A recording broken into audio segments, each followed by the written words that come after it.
Karl, what's the worst present you've ever had? You see, we don't really celebrate birthdays in our house, so... What? Where are you from? What planet are you? What do you mean you don't celebrate birthdays? Are you here from another world observing? Like, trying to blend in, but not quite managing to pull it off? Not that fussed about it. Right. You know what I mean? It's... Yeah. My mum and dad's are on the same day, and I think that just was like... That's a bit weird, isn't it? And their anniversary, and... Well, they got married on their mutual birthday. But Karl, can I just... And Christmas. But Karl, there's a difference between you saying... What do you mean their anniversary's on the same day? Of course it's on the same day. Yeah, and the birthday. But, Karl, what I mean is that... You say that you don't really celebrate your birthday, but presumably you have received some presents at some point in your life from your parents. Or anyone. Yeah. Okay, well, we'll come back to you later. Yeah. Thanks. Let's play a record. Karl, have a think about that and we'll come back to you later. Thanks very much. Rick, we were talking earlier about stuff... True story about a little Australian freed the Scottish. The stuff that's dying out that I think you and I single-handedly need to kind of resurrect and salvage. Yeah. I thought the trilby was dying out. Yeah. I'll surprise you, and yet, well, watching Top of the Pops last night, yeah. Jamiroquai was wearing one, and then lo and behold, Danny Minogue came on, she had one as well. I thought, blimey, those two people, they're trying to salvage the trilby, and good luck to them. Well, that's on its way then. Let them do that. The trilby's fine. Let's do something else. But the bowler hat... the bowler hat. You never see the bowler. I always fancy myself in a bowler hat. I love a bowler hat. Karl, would you wear a bowler hat? I know you'd wear a cape. I did wear a trilby. You wear a trilby, really? You must have looked like a... That's brilliant. What, because you're a Mancunian? Well, there was a phase, wasn't there, in about 90... When was it? I think that was just round your way. It might have been. It was in Manchester. Did someone get a job lot of trilbies and persuaded you kids? Yeah, I'll tell you what's trendy. No, Sean Ryder wears one of these. Does he? Yeah, go on. Yeah, quid. And then everyone in your street had trilbies on. But you've never worn a bowler? Never. What about Kangol bowler? You might think about it. Out again. I'll tell you what. I would like to wear a bowler hat in a dark, but I'm worried I look like one of those little fellas off the Home Pride advert. The Home Pride guys, they've been persevering with the bowler for years. They still look good in it, though, They're still looking good. They're dapper guys. Yeah. There's a lot of... the Jolly Green Giant, he had quite a distinctive look, which is obviously one I've been thinking of exploiting. What, the little... I know, the little... sort of like a little dress. Was it Corncroft that made up his little skirt? Yeah. KP, you were going to tell us... Pilky, you were going to tell us... Pilchard, you were going to tell us What tickets are away? But it worked for me, you see, because when I was younger, I had a mobile disco. Brilliant, so did I. And it was me and my mate Colin Makin, and the disco was called Pilky's Making Music. That's brilliant. I mean, that's genuinely brilliant. Pilky's Making Music. Guess what? When I first started the mobile disco, and this was when I was about 14, we didn't really go out touring. We just would do it for like people's parties and stuff. We were called the Rock and Roll DJs. No, really? We drew it on some sort of see-through paper and put a light behind it. Rock and Roll DJs. My first disco, I had 2 nights a week in this pub. What, you ran a disco? Yeah, this pub near King's Cross, right? And it was just their records, right? And I had to play this number of songs every time, the same time of week. So all the locals, all drunk, were dancing and everything. One of them was American Pie by Don McLean, right? And they just sing along all the words, sort of drunk. It's about 7 minutes long. Yeah. The other one was Baby Jane by Rod Stewart. Nice. If I didn't play that, I'd get lynched. And what was the other one? There was another one that I always had to play. It was a ballad. I have to remember that. But yeah. So, Karl, do you think, and maybe Ricky as well, do you think you know much about DJing for, like, the sort of the wedding party or maybe someone's 18th? Oh, really? Okay, let me just offer a little hypothesis for you then. All right, the buffet's been served, right? Yeah. People have done some speeches, like it's a wedding do. Yeah. So you've already played some records early on, you've stopped for food, you've just played some light backing music in the background while the food's been served. You want to get the party rocking again, what do you kick off with? It depends. I've already got it down to 2 or 3 records. Okay, I'd like to hear what they are. Well, I've got it down to Earth, Wind and Fire. Right. That'd be great. If there's, depending on, or you want to go a bit more modern, I'd probably start off with sort of Will Smith. Well, careful, Rick. I've got to bear in mind, it is a wedding do, so there's people from age 8 to 80. You got to cater to every market. Okay. Karl, what about you? See, this was back in 88, so... Yeah. Kylie. Yeah. Can I tell you what the definitive track is? Go on. Oh, What a Night, Frankie Valli and the Four Seasons. Ding, ding, ding. People don't realise what it is exactly. It's straight away. Ding, ding, ding. Bow, down, down, down, down. I can't actually play it. But, oh, what a night. Late December back in 60. That leads you straight into a 70s medley, and everyone's loving that. I'm thinking Bee Gees. There's going to probably be some kind of ABBA track, Dancing Queen, all going to storm. You're turning your noses up. I can tell you this, that we got bookings endless. People are going, you're amazing. I don't know how you do it. I wouldn't have got up. I would have sat there. Well, you might be, because you're one of those grouchy, you're one of those moody teenagers. Oh, I'm not going to dance to this. I'll tell you, the old ladies would have been up. The people with a decent bit of musical taste would be up. No, the Ricky first Gervais person to get up is a fat lady in a dress with bad ankles and a little kid who's got problems, and he's in a little DJ. See, the problem with you two is you're not catering to the market. You're trying to be all sort of bohemian and kind of off, teach people about music and stuff. There's no place for Kylie, not at a mobile disco. Far too avant-garde. All right, kick it in. Grease Megamix. Play a record. Come on, Eileen. Have you got Come on, Eileen? Play that. What are you going to play? Love Shack. Coldplay. Excellent. Yellow. Well, you'd never It's say the that. excellent single by Coldplay. It's Yellow. Oh, Yellow. That's Yellow by Coldplay. That was the stunning new single from Coldplay, Yellow. All the way back to 1999. When was it? 2000? It was. No, 99. Was it? No, was it? About that. I used to sell mackerel. Did you? Yeah, I had a pet magpie Did you? called Maggie. Oh, Inventive. pet magpie. You mean you captured it and didn't let it go away? Yeah. Can't have a pet magpie. But then it got really vicious. I mean, Well, it was quite right, nasty. let me go. What do you keep it in, a rabbit hutch? No, it flew around, but it used to just like come to me all the time. But then it started pecking me head and stuff. That's not a pet magpie. That's a bird in the garden. No, but I could actually, I could hold it and stuff. It wasn't scared of me, and it knew it was me. It used to come down from like the top. It hated you. That's why it wanted to peck you. Is that? And the other thing, I always remember being younger and like walking through the woods to school with my mum, and like, I was chasing a butterfly, and she said, "Oh, don't do that, Carl." And I said, "Why?" She said, "Because they only live a day." I said, "Oh, all right, I'll get a dead one in the morning." That's genius. That's great. That's quick thinking, isn't it? Oh, that's sweet. Let's play a song. oh. Black Rebel Motorcycle Club and Love Burns, XFM 104.9. I'm Ricky Gervais. My name's Steve Merchant. Carl, what's your name? I press the buttons. That's it. Carl, I press the button. Yeah. Oh, bless him. He's People got- are loving the K-Man, aren't they? They are. People are saying they love him. He's just. He is. He's I think we've created a whole new Will McDonald. I like to think so. Yeah. Or Gordon the Gopher. I used to have a show in Manchester. You Did used ya? to host a show. Yeah, overnights. What kind of things was it? What kind of stuff? What sort of tip were you on? Phone-ins and stuff. Yeah. You did a phone-in? Not a proper one. What did people phone in about? No, they didn't. That was what's problem. There was no phones. Go on. No, just, how things were going and that. Problems. Were you like an agony uncle? Kind of. That's amazing. Imagine that. Imagine sending someone to Carl. You got problems? Is it delicate? We'll go to Karl Pilkington. Hang on, looks like maybe there's some questions. We've coming in. got a few questions here. What's the one? What's Carl's view on? Carl, what do you make of nudism? Who's that Just from? check- let me just check who that's from. Hang Sort on. of there's a time and a place for it. That's from. It's very difficult to tell. That's great. You see, There's a time and a place for it. That is just brilliant. That is Dickie Bird. That's that sort of northern confident soundbite. Wasn't it nudism? Time and a place for it. There's a time and a place Would you for do it, Steve? Would I do nudism? Yeah. He's not allowed. Not again. No, Yeah. It's not nice, is it, really? No, it's not with Steve.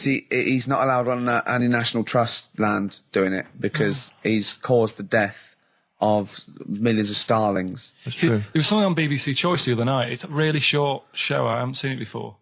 Like an odd It's court not a bloke eating cup of soup and then another short show, like maybe someone cleaning their teeth with Colgate, and then the really short show. What was it? Go on. No, what it was about this old fella who he's into nudism. And he was saying he's done all right. Did he out play of it. volleyball a lot? He said he's done all right out of it because there's not many blokes who are willing to go nude for modelling and that. And he's about 70, so it's not. Is there much cry for that? Do you think? Is there much demand for a He's doing 70-year-old all right. nude? He's doing all right for it. Sure. Good luck to him. And the odd thing was, you see, He had a corkscrew penis. he was just like walking around on a main road in like a In the bar. seaside town.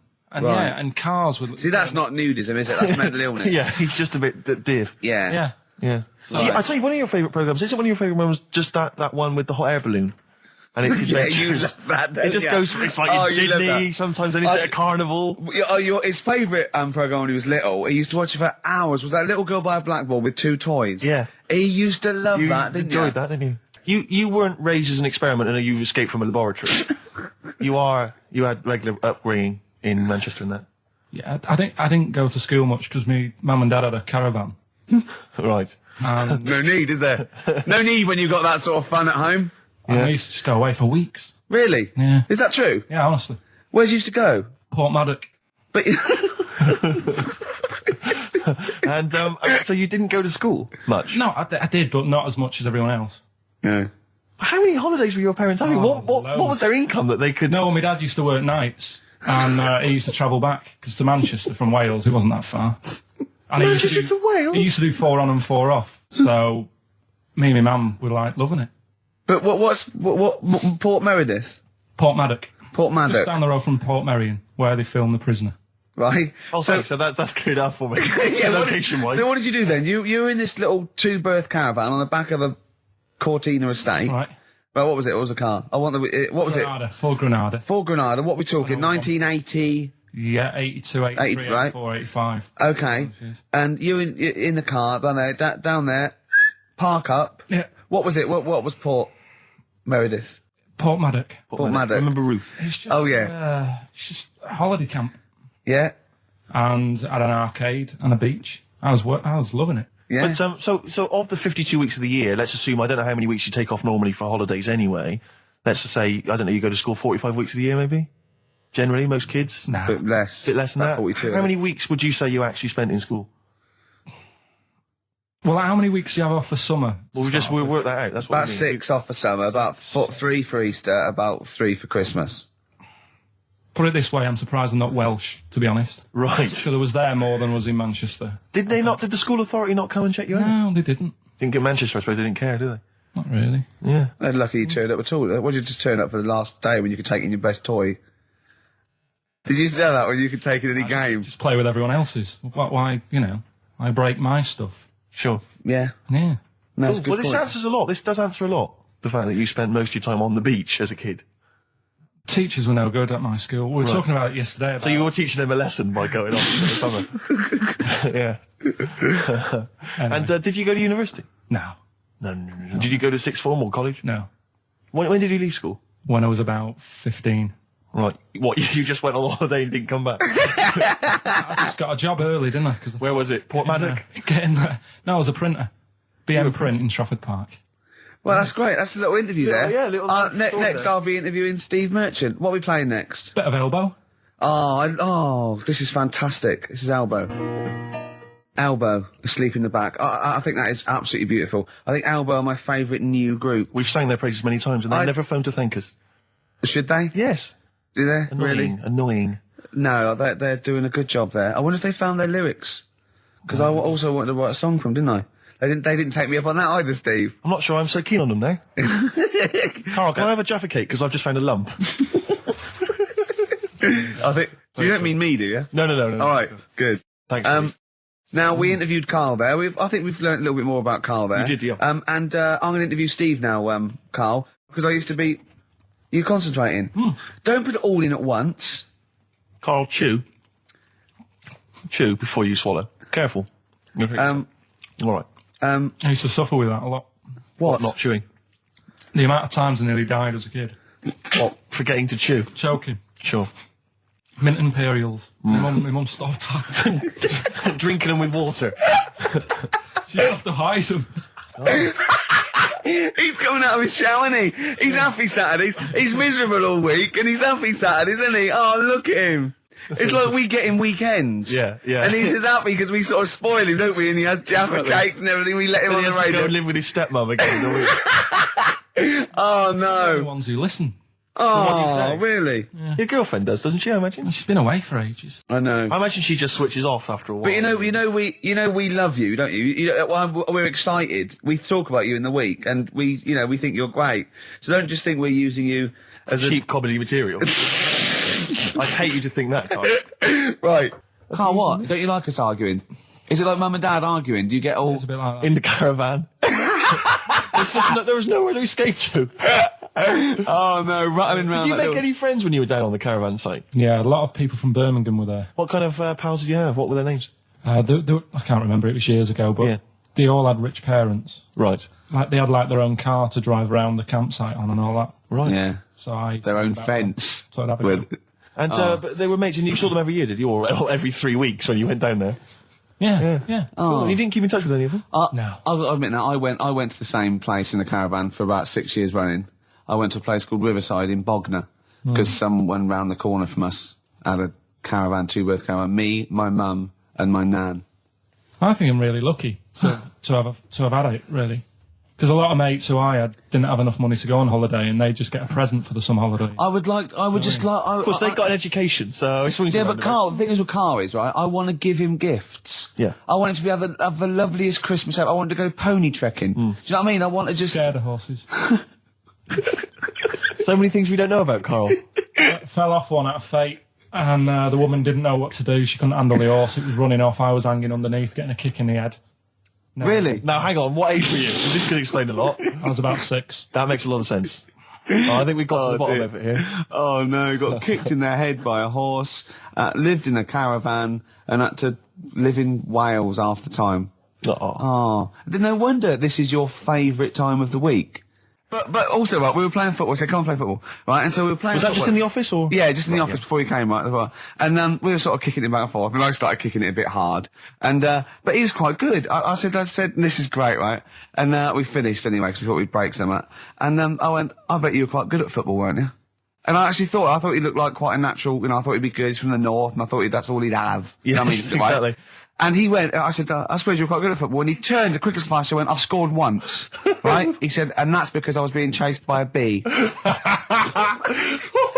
I went, save it. Yeah. He went, no, I said, please save it, because I wanted to see that. No, you can continue now. Please tell us the rest of the story. You've scored a goal once because you're being chased by a bee. Yeah, you've done it now, really. I was on the... There must be more to that story, K-Man. I was in the school team. I wasn't that good as a kid at football, to be honest.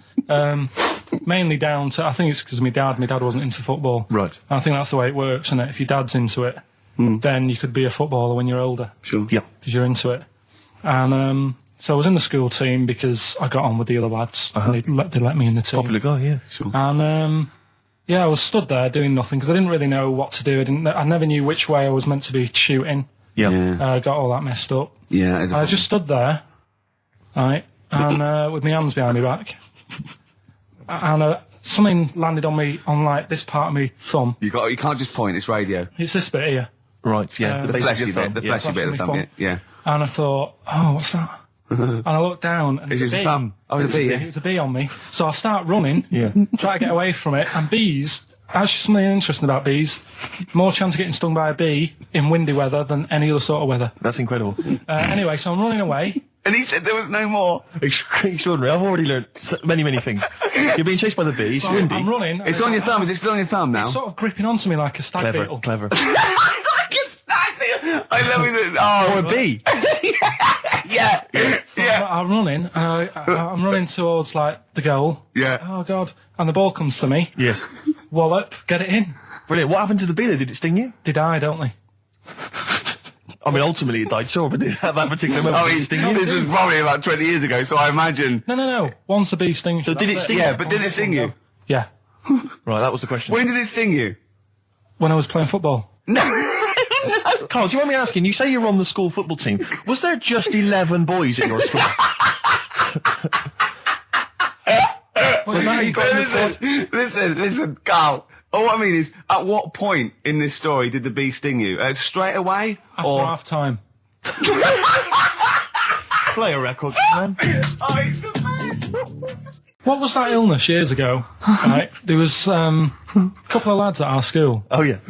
had really big heads Right. and webbed fingers. And webbed fingers. And Sorry, wait. Was that... Hold on, did you find him in a pond? Did they used to be little tadpoles? no, Carl, you're not confusing your past with an old episode of Doctor Who, are you? What were they called, these two? I didn't mix with them. It was just like... Of course not. There was nobody thought anything of it at school. 'Cause it No, was like, sure. Used to it. Yeah, it's the north. There goes the creature from the Black Lagoon again. yeah. He's late. Brilliant at trigonometry. He's late for double maths. Yeah. But, I didn't think anything of What it. is it called? What is the disease called where two fellas... Are they... Not even related. Rubbish. Not related. Were you near a nuclear power station when you were growing up? Yeah. You weren't really? Yeah. Explains so much. This has got a I bit don't heavy. think that's it. Hey, talking of enormous heads, Yeah. you were at the Pop Idol final, weren't you, Rick? You went Yeah. down there just because obviously Rick's a huge fan of Pop Idol. He wanted to be there. He wanted to give his support. Quite seriously, there was no irony there. We were, Yeah, he genuinely is a fan. fan of it. And he was. You sort of had photos taken with various people. Yeah, didn't of you? 'Cause course. you were a bit drunk and you wanted to have a memento of it. And it's obviously a Yeah. picture of you with Fat Man Rick Waller. Yeah. Yeah. But the best one is a picture of Ricky and his girlfriend with Dr. Fox, whose head It's twice the size of mine. any other head. It's quite remarkable. I don't know how they make barrel. it. He was a lovely bloke, and he was really nice to meet him and everything. But he looks like an immaculate tan. And he's always happy, and he's It looks really on the good. picture. It looks like someone you might see in a carnival who's built a huge papier-mâché head, and we're like Frank Sidebottom, and just started walking down the road. It's just incredible. Dr. Fox didn't used to go to your school, did he? He used to hang around with a mate. They were great swimmers. They were brilliant swimmers. Oh, God. In the week, I called Karl up. I said, how are you, mate? He went, not too bad. Now, as you know, his girlfriend's been away for ages, hasn't she? Covering the World Cup, the African Nations Cup. She's a sports journalist. Well, yeah. All right. Okay. I love the fact you're thinking, what does that mean? Like, well, she's not much of a journalist, Rick, to be honest. I've read some of her stuff. No, but she's not on air. She does stuff, Yeah. Behind the scenes. Yeah. Sure. A lot of journalists do. You always want to make clear that you're not going out with Kate Adie. That's what you want to make clear, isn't it? Yeah. Now, so she'd seen none of the meteoric rise of Karl as a broadcaster. She's been away for the whole time a since you've sort of raconteur, become a wit, a cult figure, to be honest. And he hadn't told her this, so apparently he went home and she was sitting there looking a bit grumpy. He went, all right, so yeah. She went, should we go out then? She went, I'm not sure I want to go out with an idiot. Right? Oh, no! Yeah. And she went, Loch Ness Monster. Why don't you just think? Of course the Loch Ness Monster lives in Loch Ness. And she was giving a bit of a hard time. And she went, he said, that's why I didn't tell her. I didn't tell her really. Same thing happened when I was at school and I had to play drums in Little Donkey. I didn't tell my parents, right? But my dad turned up anyway. And what happened? He, How old were you, Karl? well, it was the school that I used to go to. Oh, yeah. Like, Oh, yeah. So- You went, you used to go to the school you used to go to? No, but what I mean is, on. I didn't go to secondary, did I? So I missed a lot of that. Sure. But primary, I liked. Oh, it was okay. all colouring in and stuff. Yep. And it was a Christmas play, and I managed to get a part in it. And, Did you audition?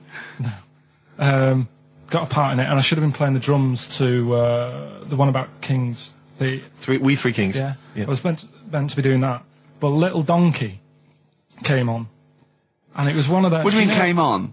That was like next up on the next song, Right. and it's one of them songs that you can't help sort of. Tap it along to. Yeah. Do you know like if I was to go Yeah, you'd have to finish it with. yeah. Do you know that they actually send that into space? Do they? And What, hoping that aliens will respond with that? yeah, they do that because apparently it is one of them things that you can't help. What, even if you're an alien life form? Yeah. They know that, do they? But anyway, What, because they watch Star Trek or something? Hello. Knock, knock. Yeah. no, seriously. Is it true, like, if you send there? out knock into space, they have to say, Oggy, oggy. Oh, that is You look great. into it. Seriously. Oh, hold on, what's something out there? What's a little green fellow? That is great. Yeah. So anyway, That is Little Donkey is like one of them tunes that you can't. And I was there, and I had the drumstick, and I thought, oh god, The drumstick. I could feel myself. And anyway, just wanting to do it, yeah. I started going along and playing Little Donkey, which I wasn't meant to do, but it went down such a storm. What, were there people like parents and that dozing off, and then suddenly they heard your version of Little Donkey, and they thought, wait a minute, now it's really picking up. What do you mean? I'm glad we paid £1.50 for this. What do you mean it went down such a storm? They're going, hold on, was it like when People have Ringo... lighters in the air. You know, like when Ringo joined the Beatles, now going, boo, Pete Best, but he went... Yeah, they And they went, whoa! Oh, No, God. but the teacher just said, oh, it went down really well, you can do that again tonight, Right. when you're in it again. But anyway, so my dad was there, and... And you hadn't told him about this performance, so no, I he never just did. turned up I off never his own did. back. I never took the letters home and stuff to No. show my mum and dad, because it just put me off. So, anyway, he turned up, don't know why, he must have heard from someone else's dad. Yeah. He turned up, and he swore about me, which... Did he? I don't... Could you Do use you think a word it's allowed that's... to be said? The word? Of course it is. Right. If you got a kid in the car or anything, you can turn it down now. Yeah. Right? But he said, there was a guy stood next to him with a camera, big video camera, filming it. And he said, yeah, film it, but try and avoid getting the twat in the hat in the shot. Because I had one of those porters, you know, the little round pork pie hats on. Right. This is so sad. What, was this a nativity play? It was about Jesus and stuff. Yeah, well, there was a porter there helping him with his bags. Of course there was, I forgot. I mean, Mary and Joseph, they got there. Yeah, because it was the hope, you know, because the inn was full. Yeah. But I think the porter doubled up with the inn and the stable. Right, that was nice. So he carry bags over, yeah. Yeah, no, so yeah. You're right, though. I don't know why I was wearing one of them. But I was. And your father said that? And how did you know your father said that? Did you he hear told me it? about it later. Oh, he told you about it later? Yeah, I was talking about stuff I'd done at school, and he said, oh, God, remember that. And I spoke to him the other day about it. Right. And, oh, God. So that was the end of your sort of drumming career, really? Because it could have been, I mean, you know, the audience loved it the night before. Yeah. You could have, like, been, who knows, a whole new world for you. Yeah. Have you done any stuff?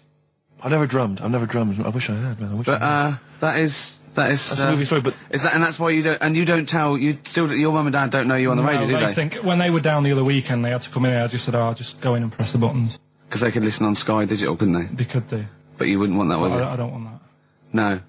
Play a record, and I want to talk to you again a little bit about this later. Yeah. Right. Anyway, Karl, look, you almost let it slip then as you were talking about your filling out that application form. There's some big news that everyone needs to know, which we were stunned by in the week, although the more we sort of talk to you, the more it starts to fall into place. Yeah. But Karl, what's the story? That I haven't got me exam results from the GCSEs. He never turned up to get his exam results. I was working. And so, how many did you take in the end? Because you weren't even sure about that, were you? You think you took maths and English, don't you? Yeah. And you think you've handed in the artwork for art, don't you? Now, art was continual assessment, wasn't it? Coursework. And what was that you made? I made a man sort of putting his arms into a car. You made a model of a man putting his arms into a car. What was this? So that one's passed. Was that, this is a homage to break-ins in Manchester? Was this? What was this? Oh look, he does what he sees. Yeah. So you've got that. That's safe. You definitely got that one. So you've taken art, you've taken English and maths, you think? So this is what we're going to do, listeners. We're going to try and find out his exam results for him and tell him next week. Live on air. We're going to call his school, we're going to try and track him down, and we are going to have a little envelope, and we are going to give Karl, at the age of 29, his O-level results. GCSEs, yeah. Now, Karl, so you took maths, yeah. You think you took English, do you remember turning up to do those? Do you remember sitting in the room filling in the forms? Yeah. Okay, and how did you feel you did? I don't think I did well. You don't think you did well? Did you revise? No. Why didn't you revise? Because I don't really believe in it. Okay. Well, it's just that if you don't know it, then you don't know it. You shouldn't have to start looking at a book. If I went to like the hospital, yeah, and the doctor said, "Oh, you need your appendix out," but hang on a minute, I've just got to read up on it. Yeah, that isn't good enough. Okay, he should know, and that's the way I feel about it. To be fair, though, he did do the revision beforehand. Yeah, they don't usually pass on, like maybe like when they're in practice. Yeah, information they took in by osmosis. Yeah, yeah, and bloke comes in and goes, "Can I just see what you did with that?" I goes, "You've passed." Yeah, phew, that's a good one. Yeah. Good job I watched Casualty.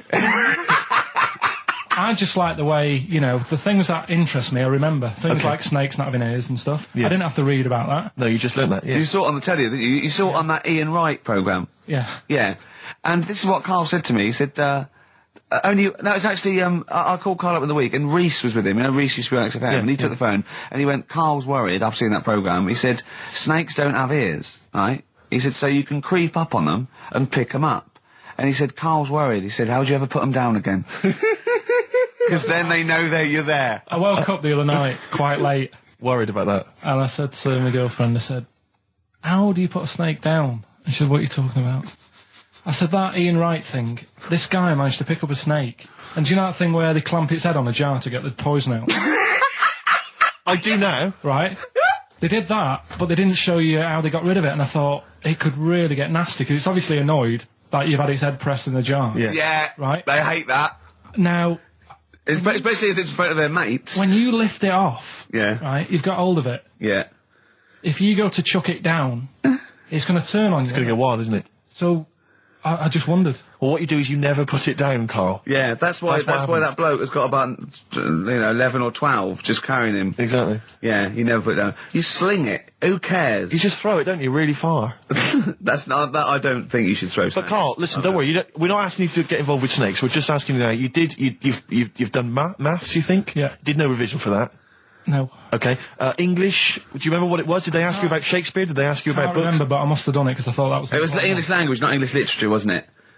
So it was like spelling and all. So was it? No, was it like a comprehension? You read a passage and had to ask questions on it. Was it? Did you have to write a short essay? I don't know. I can't remember any of that. Okay. I did a science. Okay, physics or chemistry? Physics. All right, well done. And this is all you think? You actually took that? You actually took physics GCSE, you think? You're obliged to do a language, I think. Did you do French? I did French for a bit. I don't think you are. I don't think you have to do a language. I think you have a GCSE, I think you've got to. Well, English quite good. I think that's his language he did. So you don't know about language? History? Geography? Just what you will find out, won't we? Okay. But you just can't remember. I can't believe you can't remember turning up for these things, because it's quite a big moment in people's lives. It is the thing that you've been working to all of your educational life. On the day that the things came out, I was working as a printer. Okay. And it was a really busy day. A lot of spelling mistakes that It was day, a really that busy paper, day, so you're bound to forget. Yeah, yeah. No, but I had to use gold ink that day. Oh. And it's, I mean, you're not a printer, so you don't know. No, that's the biggie, innit? But it's tough, you've got to really get your rollers clean. Carl, play a record, mate, and good luck with the exam results. Hopefully we'll have them for you by next week. Black Rebel Motorcycle Club, spread your love. It's time to give Carl... You're actually nervous, aren't you? I'm a little bit nervous. Just to recap, Carl is 30 this year. He never went to get his results of his GCSEs. So myself and Steve took upon ourselves to phone his school, track them down, and we actually got your results. What did you think you took? Did English. Right. Maths. Yeah. Art. Right. And I think I did physics. Okay. Well, you didn't do any of them. Eh? You didn't do any of them. You didn't register. You registered for one exam and took one exam and got results for one exam. So I don't know what you thought you were turning up to, or you weren't registered, or you didn't. You're familiar with the notion of registering for an exam. You have to kind of officially register in order to be eligible. What do you mean, register? I turned up for a couple. Yeah, you can't just show up. You have to register for them. You have to pay this because it costs the school money, so they have had to have paid for you if they thought you were going to pass. You can't just turn up on the day and ask for some paper at the front. I never got a letter telling me that. Well, that's because you were never at school. But you did somehow register or registered for one exam. You registered for history. It's a topic that you've always been interested in. I was saying to Ricky before, World War II, I loved it. Not the actual event. No, the study of it. all the stuff like, about the Anderson shelters and stuff like that. Yeah. And the bombs and that. Mm-hmm. And then when I took it, it had nothing to do with that. It was more about the Tudors. So the Second World War didn't come up? You mean there were no questions about the Anderson shelters? Nothing. That's devastating. So what are you expecting the result to be? Is that it? Yeah, it's the only one you took and registered. As far as the school is concerned, or certainly in it's the only one that counts. counts. It's the only result. It's the only one that counts. Yeah, you've got... Did you register for yours? Yeah. Yes. I've got certificates and everything. So what, do you do that before the exam? Do you have to go somewhere and sign something, or...? Yeah, you don't check your results and then decide if you want to register. It's not like Millionaire, when you look at the question and go, I think I'll take the money. Yeah. You go... No. But anyway, you must have registered for one, or maybe your teacher put you in for it. I didn't do it. They must have been confident. They must have been confident. They must have thought your best bet was history. Right, so what did they get? You got an E, which I think, technically, is a pass. E?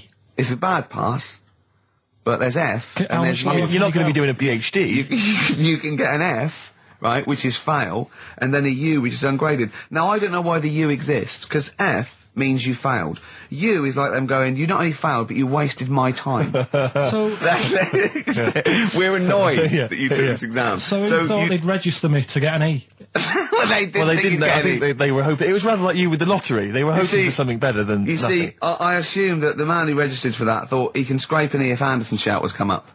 Yeah. Well, that's it. You've got.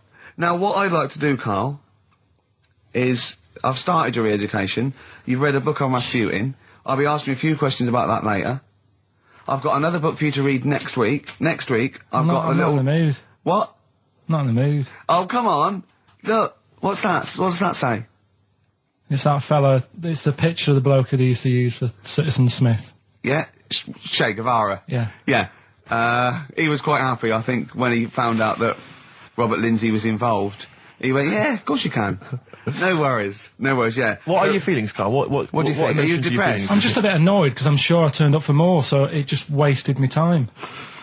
Listen, they don't matter. I'm sure you're doing very well. You know, you can educate yourself. GCSEs are merely a step on the ladder to help you, not just for education, but, you know, they're more vocational than anything else. You're doing very well, and you're reading books. Don't worry about it. But can I suggest something? But if you want, I'll pay for you to take history again. Carl, we'd love to see you get a C or above. And well, we're willing I'll pay for you, and I'll get you some books. Right, now listen. We can, let's get, I reckon, when are the exams? June? Something like that, yeah. We'll try and register next week, and I reckon you can get an A or B. In history. Busy. I'm busy. In history. No, don't worry about it, it's just easy. I get you Brody's notes. If Heat magazine, they love you, Carl. They could probably sort something out. They could probably pay for a tutor. They got a lot of money, they sell a lot of magazines. I mean, it is always, almost always, and you found that out, I discovered this, it's always the Tudors and Stuarts. There's no fear for them not coming up. Now, what do you already know about them? You must already know stuff about Henry VIII and Elizabeth. No, because it's too long ago to even get interested in. Do you know what I mean? You can't. Is that why you didn't? To it. Okay. The Anderson thing, it was like, God, you know, I bet my mum and dad were in an Anderson shelter. You know, this is interesting. What, when they... Oh, my granddad would have, like, had something to do with this. But the Tudors, it's like, I don't know even if they had a family back then. Play a record. If we come back hang to on, this. hang Sorry, on. I just because I need to introduce the new feature. Yeah. For the I record. don't know if I had a family back then. Carl, listen, let me just ask you now, right? If you can finish this sentence, we've got a chance. Divorced, beheaded, died. Divorced, beheaded. Died. What is it? We just need to do a little bit of work, but otherwise I think you're going to be fine. It's how you remember what happened to Henry VIII's wives. They're little... Divorced, beheaded, died. Divorced, beheaded... It's like spam. Support... What's it? Support, protection, anchorage, movement. That's how you're going to... That's nothing to do with the Tudors and Stuarts. No, nothing to do with the skeleton. Yeah, see, no, we're not doing biology. Mnemonics and acronyms. What happened to Henry VIII's last wife? Did she die, or did she not die? Divorced, beheaded, died. Divorced, beheaded. Do you know that the only king that has got a moustache is... No. The only king that hasn't got a moustache is the King of Hearts on the playing cards. What's the record you can play? I want to resurrect the career of a different artist each week. This is an artist who's overlooked by the general public. The red card. This is Amy Mann, and she always seems to get overlooked. This was a single a while back. Well, I think it's called Red Vines. Play it, Carl. Fantastic. You see, what upsets me is the way that Amy Mann, she's written songs as good as that, she's released it as a single, she had to, I think, put the album from which that's taken out by herself over the internet. She was Oscar nominated for the songs in the film Magnolia. She couldn't get a record label, I don't know if she's now got one. And yet there's people like Alanis Morissette shifting... That is shed loads of songs. I don't understand what the rules are. I don't know why she's not a household name. Well, there's beautiful things like that in the world. Why do you care about epoxy GCSE? What did she get for history? What did she get for history? Yeah. I think she did very poorly. Why do you care? See, I was just going to say, this has backfired a little bit, because Carl is genuinely... I don't know if he's actually upset or embarrassed, but it doesn't matter. Why does it matter? You were 15 and didn't go to school. If you were my friends, I think you would have just said, oh, we can't find them. Why? Because but you just wanted to know. What's to do with that? Well, what do you mean? What do you mean? It's ridiculous. Do it again because you want to learn, because there's great things in the world to learn about. Don't worry. Look, GCSE is vocational. Is vocationally for a 15, 16-year-old to go on to do A-levels or whatever, or to get results. But you don't need that, because you've done very well. You don't care about the Tudors and the Stuarts. I mean, you know. I mean, a couple of jobs, not this one, because you don't need qualifications to get a job. Obviously. In the radio. Obviously. You're absolutely right. But the ones that I have got in the past, I did, because I didn't collect them, I had to lie. And I didn't like go mad. I didn't say I had A's and stuff. But I didn't put history down because I didn't even know I did it. So it's a bonus. I kind of treated myself to like a D and a couple of C's and that. So it's like, well, he's not. I love the fact that Carl even then was honourable. It's like, I'll at least put down the ones I think I took and lie, but the ones I didn't take, I won't lie about. Yeah, and don't give yourself a B. Exactly. If they're going to find out you lied, give yourself a B next time, It could Carl. backfire, couldn't it? I mean, my brother's a bit mental, and he used to do things like go for jobs and say, oh yeah, I've done this before. Like being a mechanic, and he's never even picked up a spanner. And yet, he'd have the confidence to go and try and fix cars. Well, I'm not that daft, but, God, and he. Who do you blame for this? That's just an easy way out. I have to blame myself. No? Yeah. What was the teacher like? Well, there's loads of different ones. I didn't like. I mean, the history teacher, it is my own fault because with her, she's a bit mental, and I used to kind of stop the lesson by saying, "Oh, miss, tell us about your fireplace you've got that is made from a gravestone."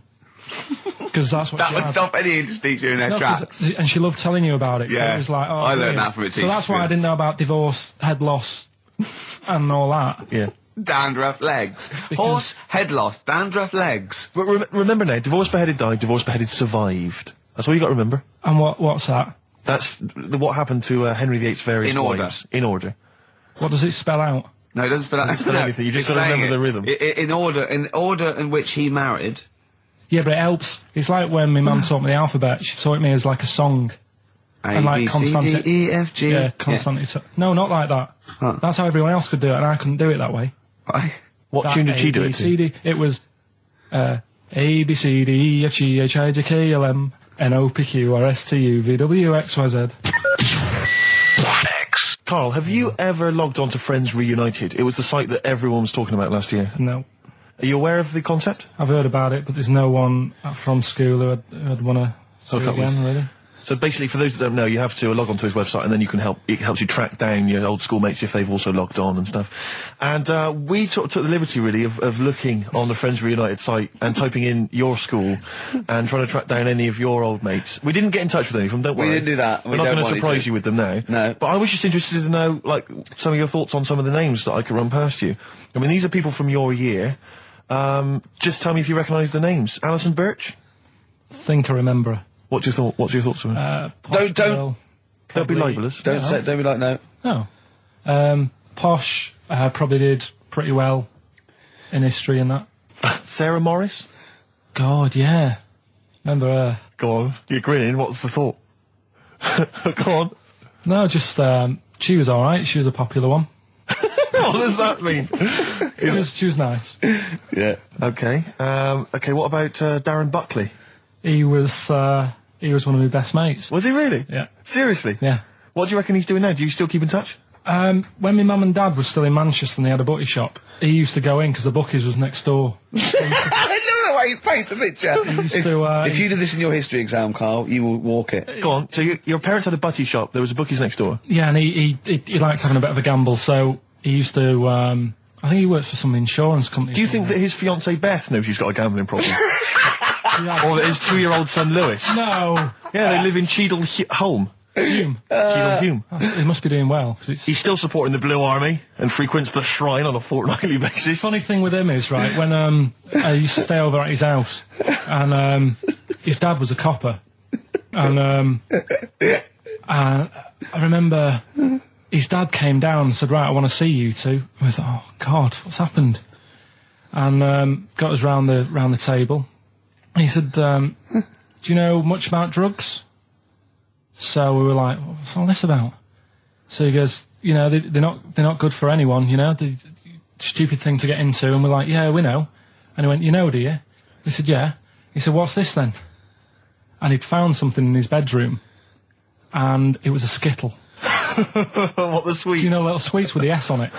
And oh, really? Drugs. Yeah. So he said, well, yeah, it's a Skittle. Yeah, I know what it is. Oh, he was bluffing like that as a slang word. Yeah, he thought because he was a copper, he probably had to be down with all the terms and that. So we said, oh, it's a Skittle. And he said, yeah, I know what it is, but what's it doing in your bedroom? Oh. It was like, no, it's a toffee. So, Darren, Yeah, I know, it's a toffee. It's a squib. It's a, yeah. Carl, more people from your past. Debbie Carr? Yeah, she was another nice one. What does that mean? Is that a euphemism? No, she was one of them that you'd sort of go, she's nice, but she'd never be your girlfriend. Do you know what I mean? She was, Not really. Even though she was in the same year, she seemed a lot older. Right. And It wasn't a teacher, was it? There was 3 of them who all hung together, and they seemed to hang around like the older kids, the ones who looked like men. Do you know what I mean? Yeah. What did you look like then? Well, it's just that I had youthful sort of looks, whereas like the older ones had like beards and stuff. It's the gang of boys in the 5th form with beards. Were they smoking pipes?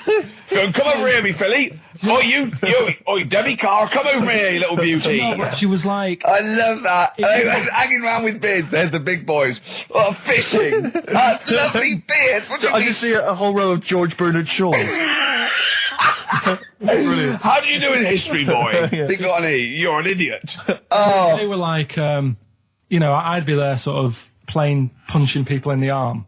Because we used to play that Oh, that's a skill. great game. Oh, I love that. Punch people in the arm. Is that part of the Olympics now? it's I think it was exhibition this year. Right. But it's going to be a pro next It's going to be the Winter Olympics because you've got to do it in just a cap sleeve shirt in winter. Yeah. So you're playing that? She, but whilst I But was she didn't doing appreciate that. She used to go, ow! No, I always think whilst I was doing that, they were like the Charlie's Angels and they'd be sorting out a mission somewhere. Because they were really like, there was something about them that you thought, they're special. They were private detectives. What do they work for a man they never see? Okay, here's a name I'm interested in because, let me just tell you the name first. Adam Clifton. Oh. Go on, what are your thoughts on Clifton? He was one of them kids, he was alright, but he had that thing when, if you didn't have enough milk, he had like, wrinkly hands and like white bits in his nails. Oh. Because you didn't have enough milk? Yeah. So, therefore, you didn't like him because you didn't get enough milk? This is not to be confused with the 2 people with the big heads and the web feet, is it? Web hand. Well, this was I know that they weren't related. They must have been somewhere along the evolutionary sort of trail. Do you know what I mean? They must have come from the same sort of stock. But you wouldn't have liked him. It's just one of them people. He was all right, but before you say any more, on Friends United, you can leave a little message which explains what you've been doing and what your life's like now. And most people leave maybe 2 paragraphs. Yeah. Adam, I've printed it off. He seems to have printed. I think there's about 6 pages here of stuff. He keeps updating it, and he just basically lists his memories about everyone. Okay, at the school and what he thinks of everyone. And he says, I often see Simon, he's doing all right for himself, self-employed illustrator, Mark Cooper, Karl Pilkington. Right. And your name comes up. Now, I don't know if you've told us this story. I think you may have done, but I can't remember the facts about it. It just says Karl Pilkington with his pet bird. Was it a magpie? I can't remember. He brought it to school to show everyone and it flew away. Oh, God. Oh, no, they do that, don't they? You show them what was the story there, You Carl? give them seed and they just leave. What do you mean? Well, this sounds like Kez. Well, that's it. I was a big fan of Kez. And it was the time our dog had just died. Yeah. So I didn't have any pets and the cats were always getting run over. Yeah. And so we didn't want any more pets. Yeah. But there was a magpie that used to fly about on the estate and I managed to sort of tame it. And in the end... With a chair and a whip? What do you mean you tamed it? Well, just used to sort of hang around it and talk. But how did you get hold of it? Did you catch it? Well, eventually, yeah, it used to just come to me. And the annoying thing was, it got to a point when I wish I hadn't bothered. Because it used to pop me bike tyres. It used to sit on like, if I was talking to my mates and I was on my grifter. I love the way he just throws things in. It's like an Alan Bennett play. It landed on my tyre and it used to peck at the tyre and pop it. And then it used to then never go away. So it was always like around the house and my dad said, never bring it in. So he used to sit on the porch and I used to go out and it used to fly down and land on my head. Oh. And it really hurt. It used to like peck and stuff. He thought it was a tyre. So it wasn't so much tamed as a stalker. Oh, God. So you took it to school and it flew away? Yeah. So did you take it in proudly going, look at my magpie? Oh. Yeah. Oh, well, no. I think it got a bit confused in the area that it was in because I used to just keep it sort of around our estate, but Sure. the school was a bit of a distance away. How did you get it there? Tying it on my finger. Did you walk? Yeah. Wow. So it was happy there, and then it got to... But it used to be one of those things that people would stop me in the street and sort of go, "Oh, what's that?" And I don't suppose Maggie, called it Maggie. You didn't get Charlie's Angels to go and find out what happened to it? Investigate? Were they impressed? No, not really. No. Carl, this is quite a little insecure sort of chap. And he was just worried about that last bit. He was going, who would ever find that interesting? He was worried about people finding him boring. And Steve said, as I said, it's like an Alan Bennett thing. He went, yeah, but, no one would care about Alan Bennett if he wasn't such a hit maker. They wouldn't care what to say. And we just looked at him for a while and he went, thinking of Tony Bennett. Bless him. Listen, it's almost the end of the show, Carl. Oh, yeah. And it's really been a Carl special. This is a Carl special. Yeah. Well, next week, we'll lay off next week. We have to We're know. not going to... He wants to retire a little bit. Just A few more names that you may recall from Friends Reunited. Go on. Lisa Shufflebotham. Do you remember her? Yeah, she... Was she one of Charlie's Angels? No, she wasn't that nice, but she wanted me. her and a mate Rachel, I remember, I don't know why, but it was some sort of PE lesson where it had to be a bloke and two girls, and they were fighting over me. Could you hear what they were saying? They were just like, I want him, and I was loving it. Stuck in the middle, and they were fighting over me. And then the next week, I thought, I'll sit near them. What sort of game do they play at this school? I don't know. That's an incredible game. But I think Punch me on the arm. No, punch me on the arm, Carl. They just went through it. Because the following week, I thought, right, I'll sit near them again, because I quite enjoyed the way they fighted over me. But then they picked somebody else, and I don't know who I was with that week. So you didn't get any action with Shufflebotham or a friend? No. And when she got older, she went a bit off. She didn't look that good. She's probably nice now. It's just, I'll say about myself, when you get to sort of the end of secondary school, you do sort of go a bit odd looking. Right. Do you know what I mean? When your sort of head grows funny. I would just love to go back to his school of that era.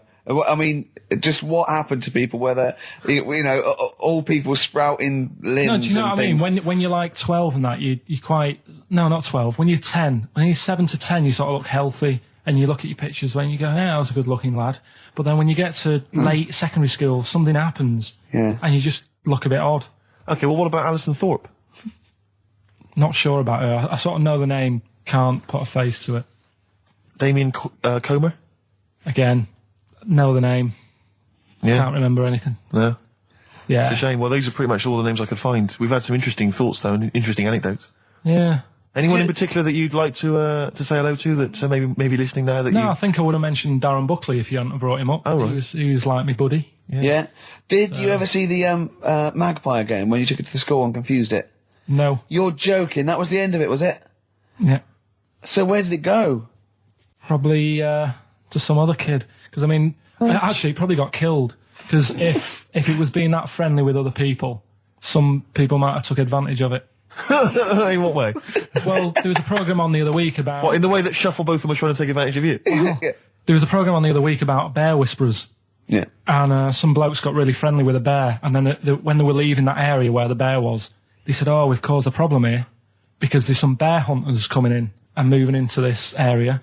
And it's going to get a bullet if it acts like this. So they had to scare it away. And that's what I should have done with Maggie. I should have terrified it a little bit so it wouldn't trust humans. Just introduced it to some of your schoolmates, I'm sure would have freaked it right out. Well, the ones with maybe that was heads. why it fled. It didn't see. It didn't see those two fellas with big heads and webbed hands coming towards it, did it? That would have terrified anything. It's like a scarecrow, like two walking scarecrows. Listen, have we got time for a song for the ladies? What's happening? We've not really thought. Quick then, just do it. Just do it. Thanks very much. Well, hang on, no, we haven't lined anything up, have we? I was going to play Mary Lawson and that for you. And then Is this going to be the final track? It has to be. it would be, yeah. We've blown it. We've blown it on the Carl special. We have indeed. I'll play it next week. So Carl there's got an E at history in GCSE.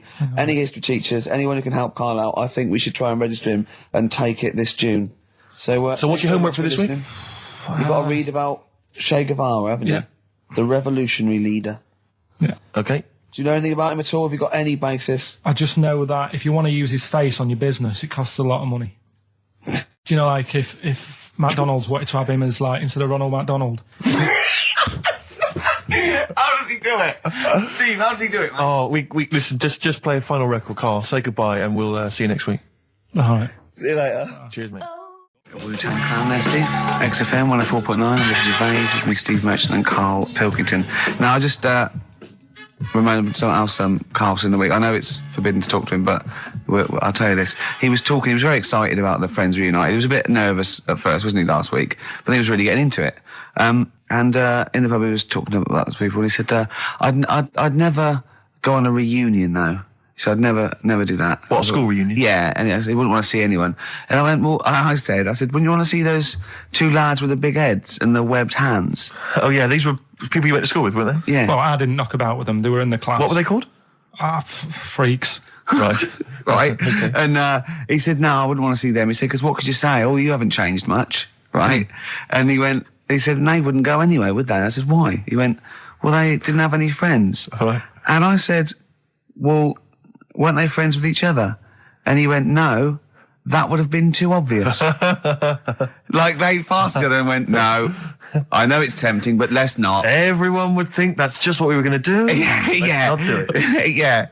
So they didn't even hang around with each other. No. See, I must say, in my head, I've got something like it's like some sort of extra thing from Blake 7 that they're like some sort of lagoon monster, but they just had slightly oversized heads, did they? See, does your head grow? Your eyes don't, does your head? Because maybe they've got to a point now that it's all sort of caught up with each other. Well, at the time, the eyes were very small and the head was huge. Just a very big head. And the fingers aren't going to change, that's not... They had webbed fingers. It was like the penguin in Batman. Really? Are you sure? No, honestly. Are you sure they weren't wearing mittens? No, seriously. Yeah, it wasn't home economics. They weren't getting some out of the oven, a very hot dish, were they? Every time you saw them. But why were there two, but they weren't related and they weren't friends? I don't know. I suppose it's like asthma and that, innit? Some kids have it. And it just was a coincidence. Yeah, but asthma's quite a common thing. Webbed hands, Carl. Yeah. I don't know. You don't think of it, do you, when you're a kid? You just sort of... when you first see them. Yeah. There goes the frogmen.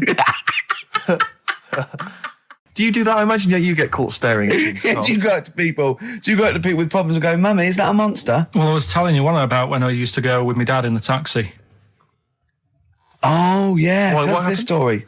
Well, your father was a taxi driver? My dad he had loads of jobs, which he did back then, and they don't do that anymore, do they, people? They don't have loads of stuff. Sure. But at one point, he had a black cab, and I used to go with him. He used to get a beer crate and put it in the front of the black cab and sort of sit just next to the meter.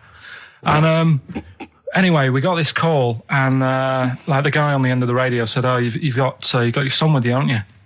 So he said, "Yeah." So it's just like, we've got to pick up at number 11 Village Lane or whatever. And I said, "All right." And it was this woman. It was like a woman version of the Elephant Man. Wow, the Elephant Woman. Yeah, it looked like... it was really strange because I was in the front of the cab, and when you're a kid, if something looks odd, you're a bit scared of it, aren't you? Yeah. And my dad was like, "Look, be all right." And we're driving towards her. Look, don't worry, son. I've got loads of buns. And just I'll just throw one down the street if you run after it. You're being mean, right? How old were you? 18? No, I was about 12 or something like that. 11, 12. And as we got closer to her, it looked like she was holding like a bag of spuds on her shoulder for a snack. Right. And her head was all a bit mangled and messy and that. And my dad said, "Whatever you do, don't stare at her face." Yeah. And she got in the back. Because you turned into stone. Well, she got in the back, and I had like the mirror, the driver's mirror thing, and sort of having a look, trying to work out. And he said, "Don't stare at her face." I couldn't work out where her face was. It was that weird. Oh, God. So I'm not sure you're from Manchester. I think you're from like Narnia or something. Yeah, you got frog boys walking around. The Lord of the Rings. That got like the claws of a lobster and the head of a toad. Yeah. And you got women getting in with spuds for heads. I mean, what is this not place? The place you grew up? This is mad. Oh, you can't believe it in London, can you? You come down and go, look, symmetry.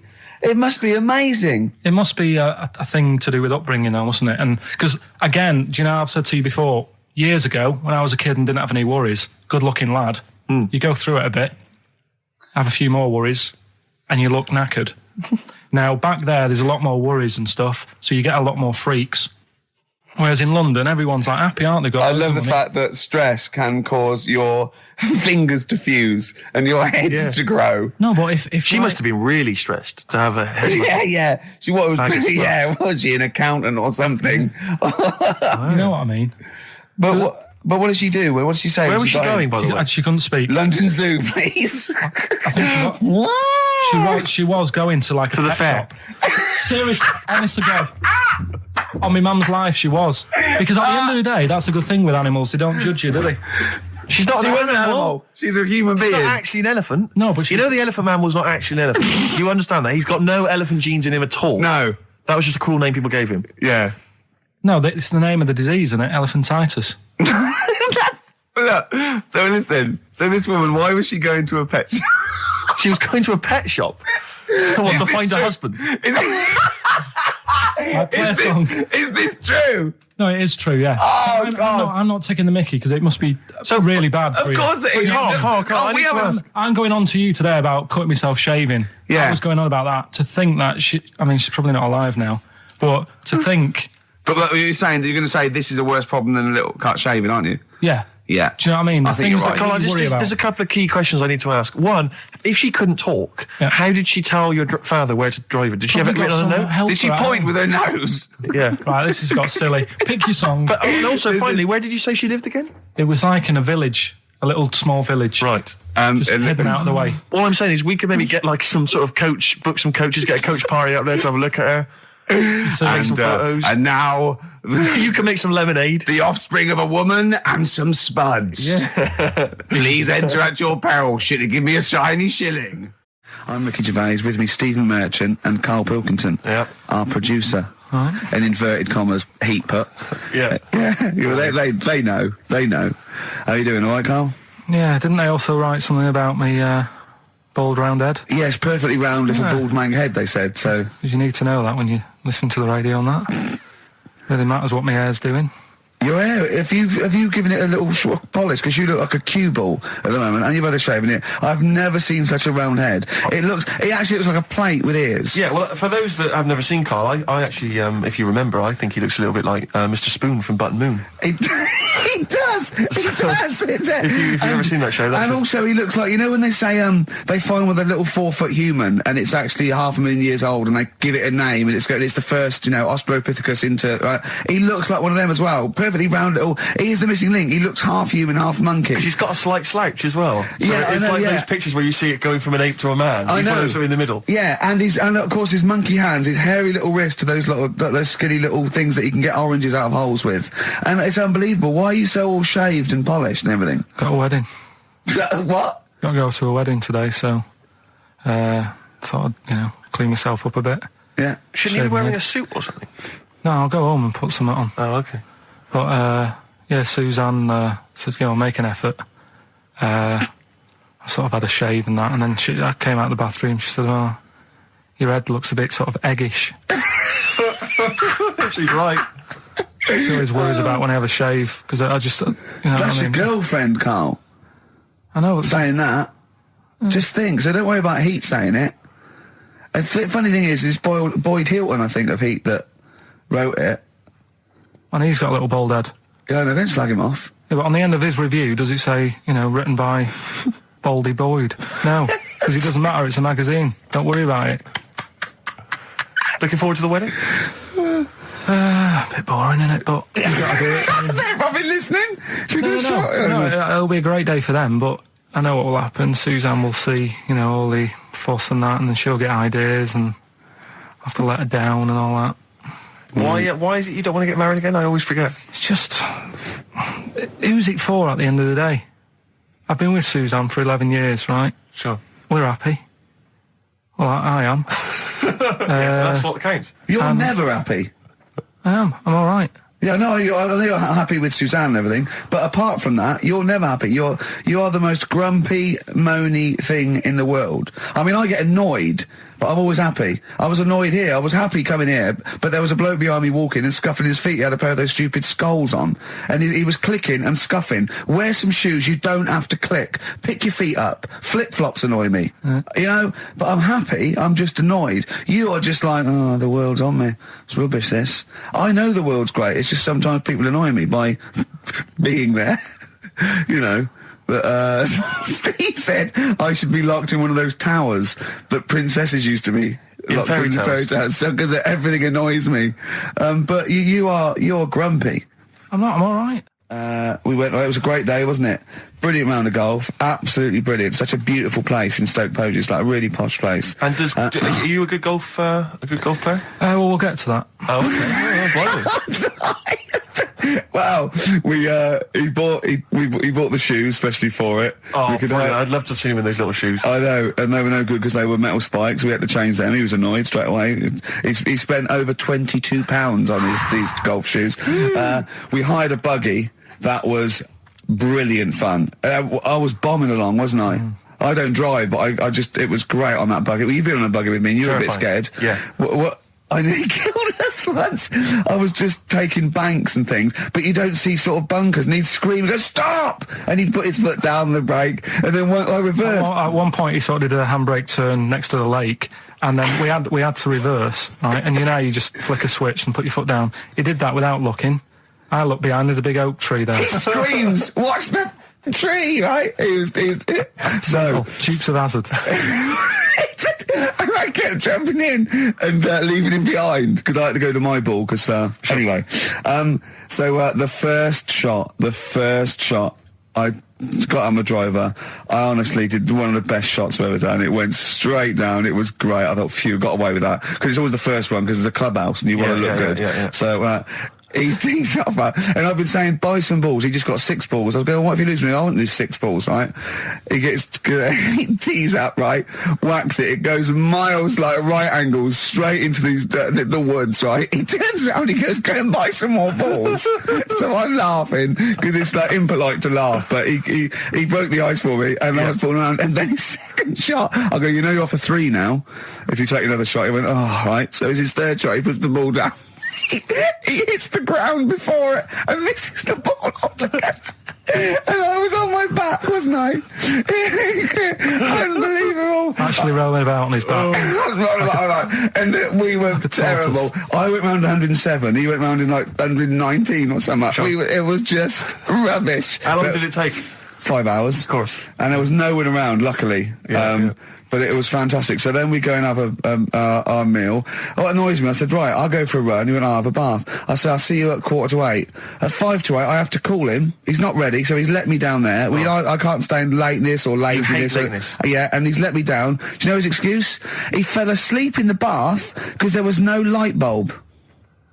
There's no light bulb in the bathroom. So instantly he fell asleep, and he was late. No, do you know what I mean, though, Steve? If you're sort of, like, nice and warm and what have you... I was tired anyway. I've been stressed out for 4.5 hours, right? My life flashed in front of me a few times in that buggy. So it's all sort of wears you down a bit. I thought, right, I've got a headache. You're going for your run. I'm going to have a bath. I walk in, put the light on. For some reason, it didn't come on, but I thought, it's all right. I'll just... doesn't matter. You can have a bath in the It's summer, so it's light anyway. Well, there's no windows in the bathroom, so... So you were in the darkness? So I'm in the darkness. I nod off because I'm shattered. He calls up, hassling me. So I said, well, it doesn't normally take that long for me because, I haven't got, like, long hair. I've got a dryer and sure. I can sort of one wipe. Yeah. He's already 10 minutes late, though, when I called. Well, 10 minutes. 10 wow, minutes. This is late, next. It doesn't matter. Dinner wasn't until 7:15, so we had, like, another 20 minutes anyway, so it doesn't really matter. Yeah, but we said 7:45. So he's calling up, hurry up. So I said, yeah, all right. So I get out and dry and like me tackle and what have you. Calls back again 30 seconds later. No, I don't. I don't like that. You're not going to do that, though. Give it a wipe. 30 seconds later, come on. So I end up going downstairs to the meal area, naked, with a wet shirt on and wet socks. I've got headache as it is. Meant to be a relaxing weekend. But anyway, so we have our meal, which is really nice. And then we're sitting in the bar. I'm having a cigar by the fire. Yeah. Like, we're having a rather nice Pinot Grigio. Yeah. He's there going, I've got a headache. Is this 1955 that you live in? I know. Yeah. It's so right. We are knackered because he's not used to work. I've seen him moaning, falling asleep. He's not used to it at all. And you've been on your feet for over half an hour. Yeah, right. So we didn't even walk around the golf course. We had a buggy. Yeah. Wasn't even exercise. So we get onto conversations. Talking about he's asking me stuff about evolution. Tell me that. Why did the giraffe? What's that rubbish about the giraffe getting a long neck? I said, well, it didn't try and get a long neck. It was selected because anyway, I went into evolution for him, and he said, but why would evolution do that? I went, well, you think that evolution didn't do anything? There's not this consciousness, there's not this will that a giraffe has to stretch its neck to reach the leaves. One had a long enough neck to survive and pass it. He was going, yeah, but why did evolution? This isn't. But by the way, this isn't the most stupid thing. This is warming up. This is about 8:45. Sure. Right? He said, why didn't evolution make a giraffe good at carpentry so it could build a ladder? Right. Yeah. Okay. All right. Okay. So he's thinking around it. He's trying to pick holes in evolution. Yeah. We get on to. I said, well, things are. I said, we can see the speed of evolution in lower life forms like bacteria, viruses. They evolved. That's why soon we won't have an antibiotic that can kill some certain bacterial strains. And he said, and this is about 11:30. Then I said, I'm going to bed. Right? He said, in the future, they reckon that you'll be able to wake up and eat a yogurt you can have a chat with. I don't know what that means. Let's put a song on, right? And we'll come back to it. So you're going to explain that? Yeah. You've got an explanation? The Verve and Sonic on XFM 104.9. I'm Ricky Gervais, with me Steve Merchant and Karl Pilkington. So let's just get this right. What did Carl say? He's just specifically giving those words again. He said, they reckon, and I said, I'm going to bed. He went, no, really? I said, no, I'm going to bed, Carl. There's no point now, because, it's just like you're talking gobbledygook. You know what I mean? I might as well talk to a pot plant. Yeah. He said, in the future, they reckon, I don't know who they are. Sure. I don't know, people who post things on the internet that he reads. I think the Telegraph. Anyway, complete the sentence. They reckon that in the future you'll be able to wake up. I love it. There's a little scenario, an embellishment, like this little. Oh, hello, darling. It's your yogurt. Hello. You'll be able to wake up and eat a yogurt you can have a chat with. All right. Well, thanks for that, Rick. I'm looking at you. I'm going to throw that over to Carl now. Right. It's when I was away on holiday, right? I don't normally buy the Telegraph because it's too big and that, innit? So, but they were giving it away for free on the plane, so I thought, ding dong, might as well have it. Mm-hmm. And I saw a couple of things in it. I thought that would be interesting. I saw this thing about the future, and it was talking about evolution and what have you, right, which I always find weird, because I always think that maybe we've sort of done it wrong anyway. Do you know what I mean? I sometimes think by definition, evolution can't get things wrong. Things change, that it's not successful, it can't pass on its genetic material, but if you're around, it's working. If you're around, it's working. Slugs are as evolved as they need to be. Slugs are as evolved as you and me. That's true enough. Yeah, no disrespect, but it works. It works. Sorry, they're around. What's your point, Carl? No, I mean, I think we probably would have been better off staying as a fish. Just because there's more water than land, isn't there? Right. And you wouldn't drown. This is why I went to bed. No, I can imagine. I'm thinking of dozing off now. Yeah. No, but do you know what I mean? From, what was it? It was bacteria, it was fish, mermaid, man, onwards and what have you. So anyway. Oh God! No, there are a few knowledge gaps in your theory of evolution. All right, you generally got it right though. So but, I mean, basically, yeah, it went bacteria, fish, mermaid, man. What's next is the big question.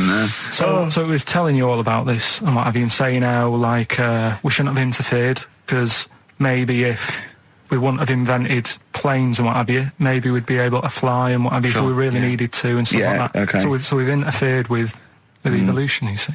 Right. Well, then it was saying, well, what's the future got? Well, yes, in one way we have interfered with evolution. Yeah, the evolution of the human being in society is changing. It's no longer based on the strongest or the fittest, because medical science can keep us alive long enough. People can pass on their genetic material where without this civilization they wouldn't have been able to. So yeah, there are different parameters, there are different pressures, there are different things that say whether we're going to pass on our genetic material or not. Okay, so in that sense, sense you're right. And that, Rick, as far as I'm aware, has led to a yogurt that you can eat and have a conversation with. So this is what it was saying. It was just saying, you know, we're living in mad times and that. You know, there's a lot of weird stuff going on. One of which is... And the fellow was just saying, you know, with computers and stuff like that, the way it is, we'll be able to wake up, Go on. have a chat with your yogurt, and have something to eat. What do you mean, have a chat with your yogurt? Because of the amount of, I mean, you have them yogurts already, those friendly yogurts, those bacteria-friendly ones, so this is just a really friendly one. Yeah, they don't... Oh, God! I'm my best! Do you know what, sometimes, Carl, I think that we're having a chat with a yogurt. Do you know, there can't be any difference. Yeah, but then I'm always reminded that would be more entertaining. That would be more informative. So we just had a text here that says, and I don't know what truth there is in this, as ever, but John says there is apparently a nude bike ride today in Hyde Park. Now, I can't believe that's the case, because I don't think it's allowed, is it? You can't ride around with your veg, can you? I don't know. Why would you want to? Well, good point. On a bike.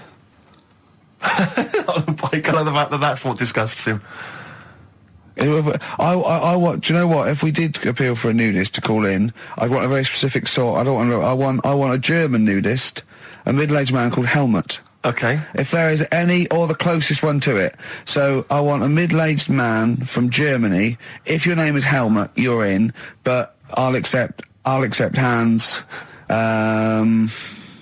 Carl would be good, wouldn't it? All right. Yeah. I think I'm wondering if the age might. Maybe we could broaden that Okay, out just a German nudist bloke. Right. Could he at least be fat? Could I find a fat German fella? If your name's Helmut, we're going to give you a big prize. Yeah. But, you know, any fat German fella who likes to get his sausage out. Sure. Okay? It's sauerkraut. Yeah. What's the phone number? 0871 222 1049. It'd be good just to get an email or a text with a contact, wouldn't it? And then I can just call them up in the week. Sure. And 83936 is the text number. I don't know what our audience demographic pans out like, Rick, but I'm suspecting that's probably a fairly small fraction of our listenership. I know, but, you know, there must be someone out there, if you know a fat German who likes to get his tackle out, phones are going. Straight away. Just answer it, Carl. Just answer it. Just potluck. it could be anything. Well, just see what it is. To be fair, it could be a nutter. It could be a nutter. But just say hello. Just tell your turn. It's not straight away. He'll stay there, won't he? He'll stay there. Well, answer it. Answer it. Leave it. Answer it. Oh, you see this? It's gone. It's gone. There you go. He bottled it. So, just as well. Well, you took too long to answer it. There's a vicar in Australia who started sort of doing his services and all that in nude. Hot, isn't it, out there? Yeah, Where'd but you get the churches aren't. Churches are pretty cold. It was on some website. Of course it was. Yep. Just saying about a vicar and that who's there's a lot of nudists and that who want to get married. Do it, you know. Don't mess about with the wedding dress and that. Just snip up. Cheaper, isn't it? Well, I also suppose it's so. I suppose if you believe in God, you believe that that's the way to be, innit? Because Adam and Eve and that. Yeah, but then in Adam and Eve, the shame made us dress up, didn't it? Yeah. Eating the apple and things. Yeah, but God didn't want that, did he? No, he wanted to see it all. He was loving it. He was having a whale of a time getting a life full of all of that, and then the snake said, cover yourself up. Stitched him right up. So if you believe in God, which clearly I don't, do you believe in God, Carl? Don't know, don't really worry about it. It was ages ago, wasn't it? So, you know, if he's about, whatever. Not that bothered. Adam and Eve is pretty interesting though, isn't it? It's not, well, how is it interesting? He made man out of dust. Then just because he could, he's having a laugh. Then he made her out of one of his ribs. Again, he'd like to vary it a little bit. Then they had 2 sons, which gave rise to the entire human race. What was going on there then? What would have happened if they didn't get on? That's interesting. Sometimes with pandas, they don't fancy the other one, do they? They go, well, that's my choice. One. You've brought me one panda from Lisbon Zoo, and I've got to shag that. What if I don't fancy it? What if they bring in a right slapper? Do you think what if it's the equivalent of like Love Island, whatever it's called? It was like Celebrity Love Island. Yeah, and they're going, I am not shagging that slapper. Every panda in the world has seen that dirty old mott in magazines. Why am I meant to mate with it? I've got some dignity. Are you talking about Adam there or Panda? Was that... Either is fine, I suppose. No, bad do you think pandas. that Adam had any say when God was making Eve? Was he saying, "Can make the boobs a bit bigger"? Would you? And I'm a blonde guy. I'm into blondes, really. I mean, I don't know. Did he have any input, or was it just? I don't know. Well, I suppose it was one of his ribs. I know, but it's probably restricted. You go, well, I'm working with a rib, Adam. Give me a break. There's only so many things I can do. Well, he was probably in kind of intensive care, wasn't he? With the whole. They go, well, I can't just keep making the boobs and things bigger because their legs will get short. I don't mind short legs. Yeah, make the legs longer. I don't mind no legs. I don't mind no legs. As long as the boobs are sizable. I tell you what's weird though, Steve. Right? Everyone's heard of like Adam and Eve. Yeah. What's the surname? Yeah, where'd they get their post from? Unbelievable. An email from Suzanne talking about your tea that night. Was Suzanne out on Wednesday night? Was the an England game or something? Yeah. So you were alone. You were home alone, were you, Wednesday night? Yeah. Did you enjoy your meal? Was it a quiche? Go on. Right. From Suzanne to Carl. Take the quiche and put it on the baking tray. Cook for 30 minutes on 190. Take lettuce and put on plate. Take 3 tomatoes, wash and chop into quarters. Place on lettuce. Take an avocado, chop in half. Remove the stone. Peel skin and slice. Place on salad. Put salt and pepper on and a dribble of olive and balsamic vinegar dressing. Right? In brackets, small bottle behind the cafetiere. Right, in case he's reaching for bleach. Yeah. That's it. Should have put everything else away. Right, then sprinkle a smidge of parmesan on top. Remove quiche from oven, cut into quarters and put on plate. Eat. Oh, wow. Does she have to do that every single time she's out? No, it's just that I'm not that good at cooking, right? And to be honest, that was a lot of hard work. I didn't bother warming it up.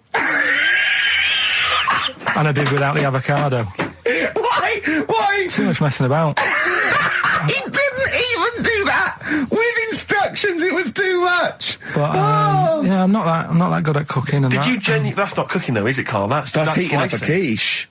That's cooking it is making the quiche. Yeah, but I'm just. Could you have figured that out if she hadn't left that note for you? Why did she have to tell you what the olive oil and balsamic vinegar was? Because I've put sort of cooking oil on my food once, and I said, oh, it's a bit. It's ever since, right? Years ago. I'm gonna die. Years ago, leaving Mr. Magoo at home. It was ever since I put sausages in the toaster that. What do you mean? I nearly set the flat on fire. Because do you know, like when you're grilling food in a pan and all that? Yeah. Sort of sausages spit and it goes everywhere, doesn't it? And it makes everywhere greasy. In the toaster. So I thought, well, just want to warm them up. Yeah. Bung them in the toaster. Yeah. What happened? And she sort of caught. They got stuck and they sort of caught on fire. I imagine. She came in just as I was sort of plunging it, and Marty came in from work. Said, "What are you doing? I said, I'm in sausages." Well, the oven isn't on. I know they're in here. What? You turn it off? Panicking and that. But I've never been into it. I've never been into cooking and that. At school and stuff, I didn't bother doing it.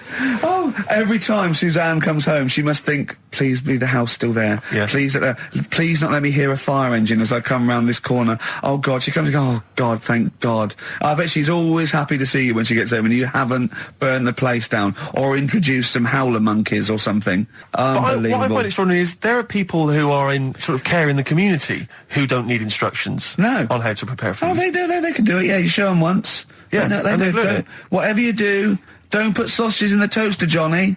Do you know what I mean? Yeah, and they've learnt it. They don't put sausages in the toaster. Yeah. What did they put their fingers in? But, yeah. Chris Campling did a review of the show. Right. And basically said that Karl Pilkington is a creation of Gervais and Merchant. Well, if only that were the case. He said he started off saying he liked the show. Yeah. He was excited. He said it was a good show. A lot of the jokes. I'm already questioning his critical faculties. Yeah, exactly. And basically said that we didn't contribute much, or seemingly didn't seem to contribute much, and we couldn't sort of like ad lib or anything. We just laughed at, particularly me, laughed at Karl Pilkington, who was coming up with some, quite funny stuff. Yeah. Right? But then he does a twist on it. He goes, but the thing is, We're the puppet masters. He's a created person. We've created the persona Karl Pilkington for our own amusement. Right. He bases this on simply that we talked about... What was it we talked about? The Chinese not aging well, and Right. he heard him talk about that on my DVD.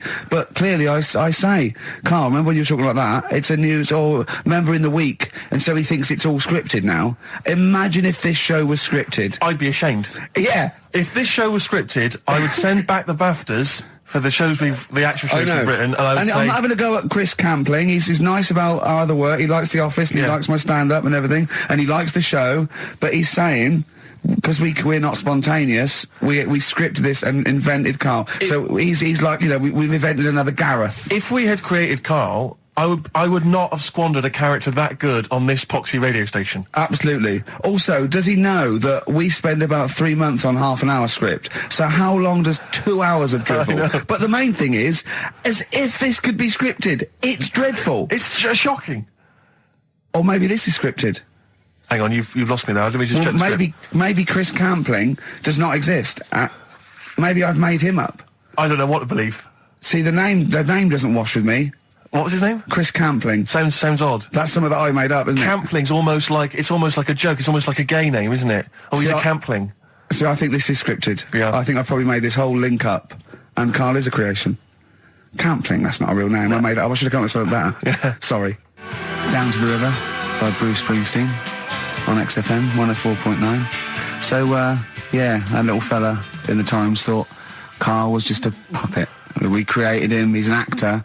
What's his actor's name? Brent Hogwell. we got him from Spotlight. Brent Hogwell. This stupid, dopey Mancunian accent, he just puts that on every week. Yeah, exactly, yeah. Yeah, he speaks rather like Hugh Grant. Yeah. And we just got this whole world around him. We set a whole... What do you think about that? He had his head shaved, especially. Exactly, yeah. So, would he think that, maybe if he's looked online and seen me head, and he's noticed how round it is and that, does he think it's sort of been, morphed into that shape just for the show, just for 2 hours on a Saturday? Yeah. You spend 5 hours in prosthetic makeup like John Hurt in The Elephant Man. Everything about him was made up. Yeah. We created him, because I remember coming up with Auntie Nora. Oh, yeah. You said, Rick, we need another character. I said, what about giving him an Auntie Nora? Doesn't sound convincing, I said. Yeah, and you said, what is it about? I said, well, I don't know, she farted for 5 minutes and she's got a fanny like a split tennis ball. No one's going to believe that. Yeah. Oh, that brings us neatly... Well, let's put that to bed now. So, Chris Campling, honestly, we do not script this shambles of a show, and Karl Pilkington really is like this. If you want, you can meet him. I'd love to send Karl for a drink with Chris Campling. Can we do that? And then he'll eat his words. Chris, if you're listening, honestly, this isn't a stitch-up. As I say, I'm not having a go at you. It's a very well-written article. It's very, very fair. You're just complimenting him on his grammar. Yeah. It's a very well-written article. No, I'm saying we're not having a go. You've typed that beautifully. It's not like he snagged us off. I would just love him to meet Karl Pilkington. People in the street come to me and say, is Karl like that? And I so want them to meet him. Yeah. Or maybe he can send in, if he's online, he can send in 5 subjects for Karl to talk about that we couldn't possibly know about, just so he knows that we just really do throw things at Karl and that drivel comes out. Imagine if it was scripted. I remember I was on I don't know if this is alright to talk about. I mean, it happened, so, not worrying about it. It's alright to talk about. Everything's alright to talk about. But I was on the train, right, coming from Manchester back to London, right? Yeah. And got on it. It was like a Friday night. And it was heaving, like the last train is and all that. And absolutely chocker. Right? Yeah. So I'm walking through the carriages, thinking, is he in his seats anyway? Anyway, everyone's like, it's heaving, right? It's people stood up in the doorways, you can't get in the toilet and all that. There's not going to be any chair knocking about. So walking through, and anyway, I see this one empty chair sort of in front of me, right? I think, why ain't anyone sat there, right? I'll just rush to that, get I'll get myself a seat, plonk myself down, right, and sort of turn round, see who I'm facing, see who you're sort of having a chat with. Little fella there, right? Little, Down syndrome kid. Right. Sat there, and he goes, all right. And I thought, right, not bad, but do you know what I mean? They're always talking, aren't they? You ask a lot of questions. Right, so I was like, here we go, 2.5 hours. And I couldn't get up because the thing is, that's obvious.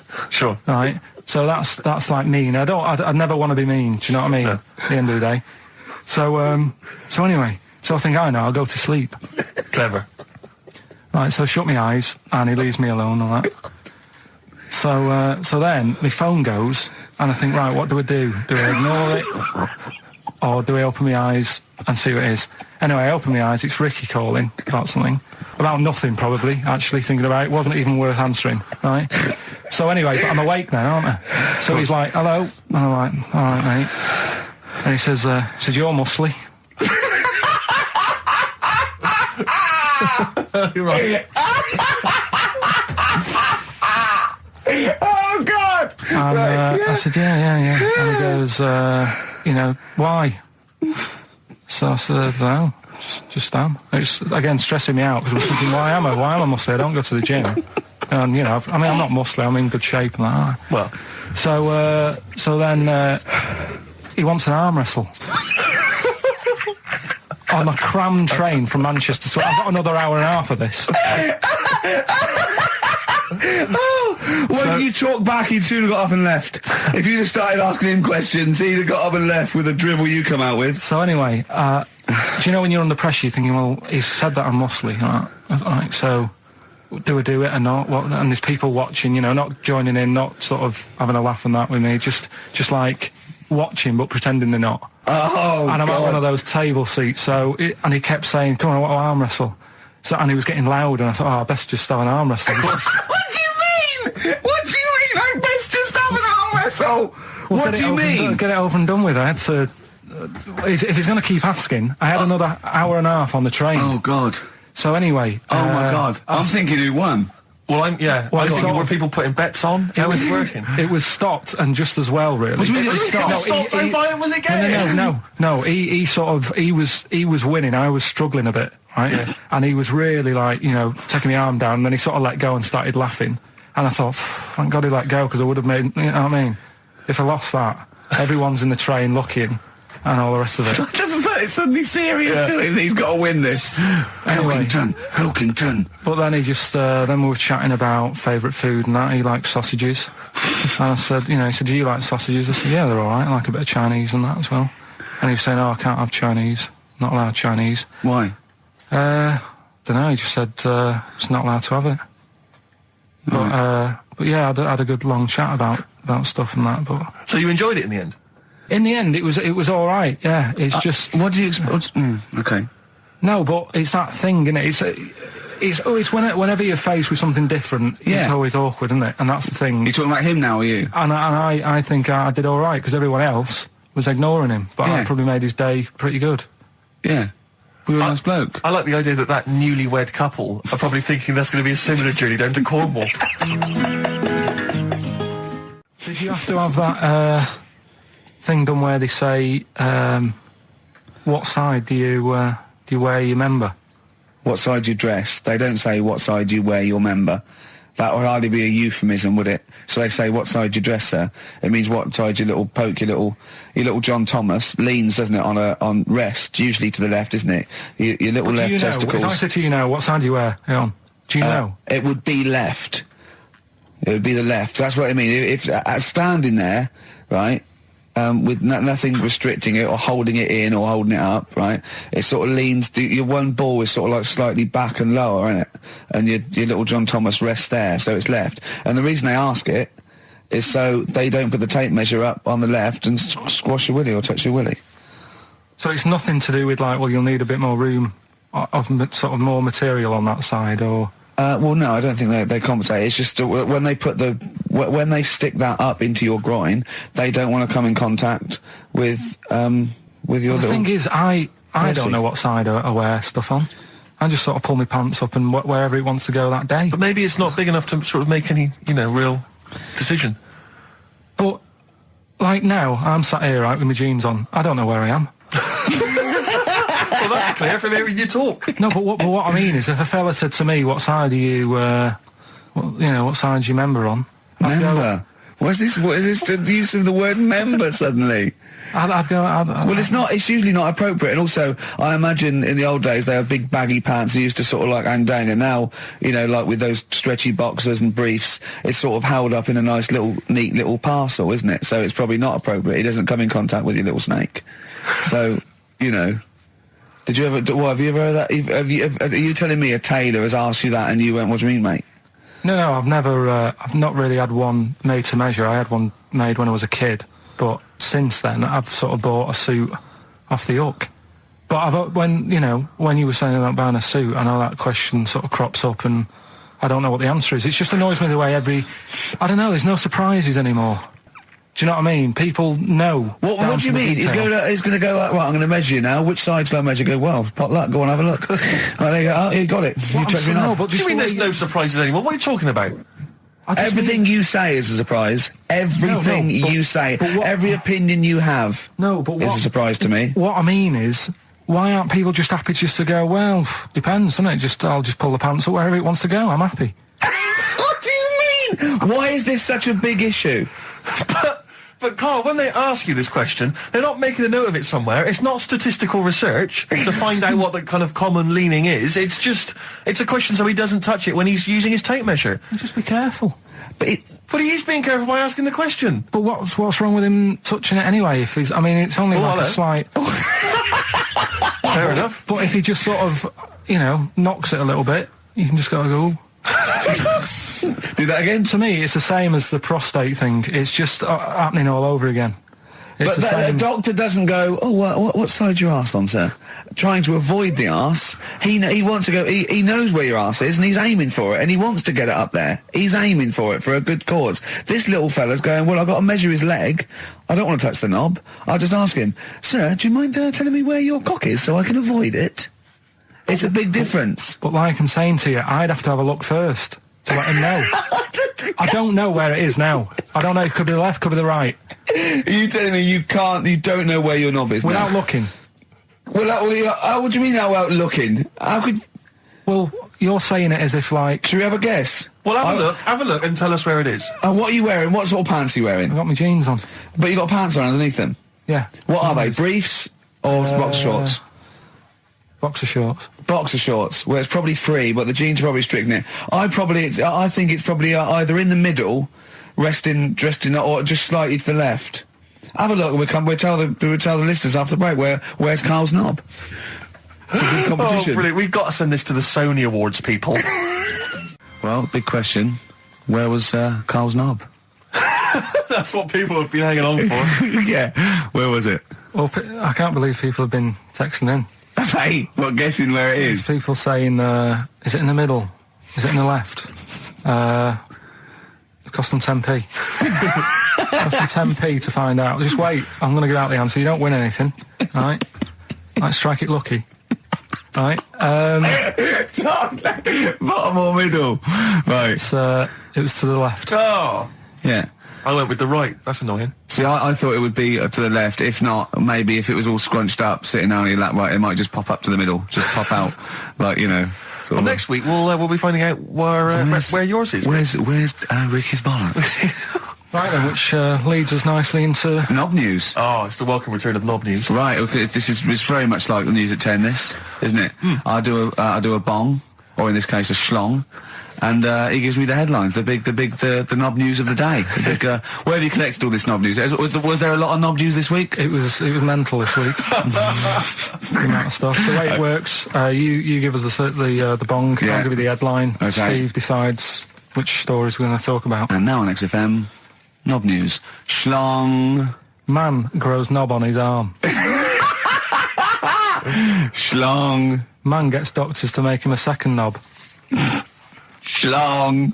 Turkish prisoners made hole in cell wall to produce third inmate. Schlong. Doctors accidentally remove man's testicles. So, well, can I straight away go for the accidental removal of the testicles? Well, it's happened before, hasn't it? We've talked about that before. How did what did he go in for a tonsillitis? What are they called? Tonsillectomy. And he went in the wrong way. What are you talking about? How can they accidentally remove his testicles? It says he didn't look at his folder, and the doctor said to the fella, "Oh, we've removed your testicles and we wanted to take out your prostate gland." So that's what happened. There's the story. This is what I mean. That's why I don't like going to the doctors. It happens, doesn't it? Because all these sort of... it's when they say things like, oh, it's just, we do loads of these operations. That's when they're not concentrating. Brilliant. Do you know what I mean? When they say it's procedure. That's like having a boring job that you do every day when you're not going to be concentrating. I prefer them to go, this is a tricky one, this. I know what you mean. I sort of do know what you mean. People, you watch TV programmes about, like, you know, removing someone's second head or whatever, and it's like the best surgeons from all over the world. It's televised. They can't make a mistake. They can't go, we took his legs off by mistake. Whereas the fella who's having a prostate's like, oh, do you want to do it? I'm sick of doing that. Yeah. And they're probably doing a crossword whilst they're at it. Of course they are. I've seen that, actually, in operating theatres. They're doing a crossword. That's what I mean. Yeah. I was just examining some of the other knob news, Rick, a little bit more closely. Man gets doctors to make him a second penis. I'm sure we're all interested to know what happened there. Yeah. A German who persuaded doctors to give him a second penis has lost his wife after he showed her the result. Biker Michael Gruber lost his original penis in a motorbike accident, and doctors built him a second one using a mixture of skin, bone and other tissues. Bone? Apparently, the penis worked so well that he was even able to father a child with his wife Bianca. But Gruber was still not happy and asked doctors to repeat the operation and build him a better organ, to which they agreed. From his hospital bed, he said, I've got 2 penises, but no wife. I'm hoping when I get rid of one of the penises, I'll get her back. What do you mean? Sorry, so he had 2 put on. What side does he wear? So he's had both. So he's had 3 then. Yeah. This is probably the thing that happened with Hitler, when he had 1 ball, but he had 3 at one point, didn't he? So he just kept one in the other ball, gave his mum one, and kept the other one. Man grows penis on his arm. I mean, why people are constantly losing their penises around the world? I've no idea. But why? I didn't realise it was a bit... What do you mean, why on the arm? It's just a graft, isn't it? Yeah, but put it on, like, your buttock or your side. You can't wear a short sleeve shirt. Why do they've done that before? I don't understand it. Why not just graph it onto the side of your leg or something where it's high up, close to where it should be? I don't know. To get it used to the environment. Like when you were, like, released a duck into the wild. I've never understood that. If there's a doctor, again, you know, we had a doctor last time, there's someone who can let us know why they put it on the arm. So they can keep an eye on it, presumably. He's not going to work with this knob on his arm. He's probably in a hospital bed and under examination. Right. So what do you think? They pop the knob on the arm, say, come back in 3 weeks. What do you do, by the way? I'm a mechanic. Keep the knob, keep the long sleeve shirt, because the blokes go, why have you got a knob on your arm, mate? What are you talking about? He doesn't go back to normal as a teacher. Sir, what is it, Simpkins? You got a knob on your arm. No, don't worry about that. Do your maths. What do you think this bloke's walking around with a big knob coming out of his arm? Why on the arm? So they can keep an eye on it. So it's not... But if he's in bed, just get him to not put any undies on or whatever and just have a little sly look at how it's going.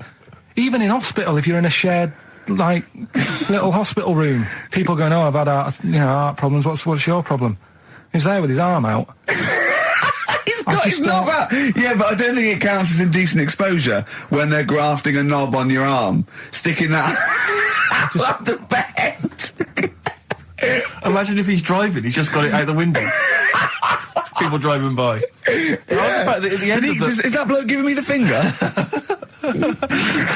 At the end of the man grows penis on his arm story, it says, a Moscow surgeon said the man will be able to have sex in a few months. He said, women will never suspect. But what kind of a doctor talks like that? Yeah. I'll tell you, it's his cock now, seriously. The birds will never know. He'll be able to go berserk. Yeah. They'll never realise we grew it on his arm. That is unbelievable.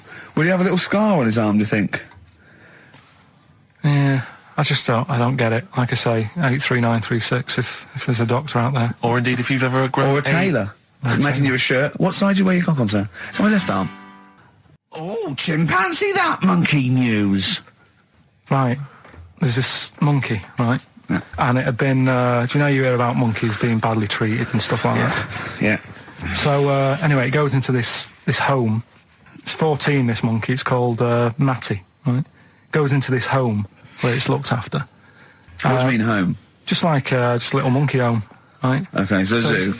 Yeah, kind of, yeah, but they haven't got any other monkeys there, right? What have they got there? They've got just other animals and that, but not that many monkeys. But anyway, because he's there on his own, again, you know... When you say monkey, do you mean a chimpanzee, by the way? Because you usually do. Yeah, I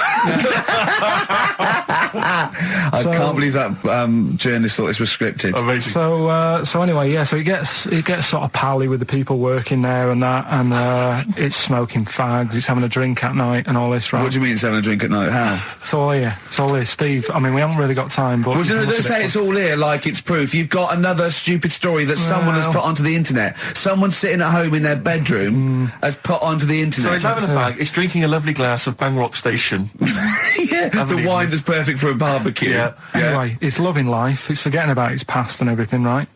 When this other monkey comes along, Oh no. Trouble's brewing. Go on. right? That comes in, something's said. Right, forget it then. Forget it. No, forget it. But I still call Karl every day anyway. Oh, sure. I called him a couple of days ago. Of course you did. And I went, it was the weekend, I went, what are you doing? He went, oh, just in Regent's Park and that. I went, what are you doing? He said, just going for, oh, Jesus. I went, what? He went, a caterpillar just fell out of the sky. I went, what? He went, a caterpillar just fell out of the sky. God, it's there, it's wriggling around. I went, sure a bird didn't just drop it. He looked up and went, oh yeah. It was a bird. Of course he did. Yeah. For a moment, he thought caterpillars were raining from the sky. I thought I was in chicken licking. Yeah. Unbelievable. Why did you think a caterpillar had fallen out of the sky? I don't know, it just startled me a bit. I love Karl being startled. I like the idea of him straight on the phone to Trevor McDonald. Look, Trevor, there's caterpillars, insects falling out of the sky. They're falling out of the sky now. Put it on the news, quick. Are you sure there wasn't a bird? Oh, there was a bird. Yeah, sorry, Trev. Bye. But it was after, like, I hung up the phone and that from you. I sort of sat there for a bit watching it. I imagine him cross-legged, just in front of it. But do you know what? Because of his shape, the shape of his head, and his sort of IQ, I bet the caterpillar was thinking, Mama. Yeah. Do you know what I mean? Yeah. It's unbelievable. Go on. And it was sort of running about all over the place, right, Steve? So the caterpillars have loads of feet and that, don't they? Wow! Well, they have 6 legs. They're actually a larva of an insect, so they have 6 legs. But they have little sucker things to hold on to the back of cabbages and that. No, they've got more than that. I'll tell you, they have got 6 true legs. Trust me.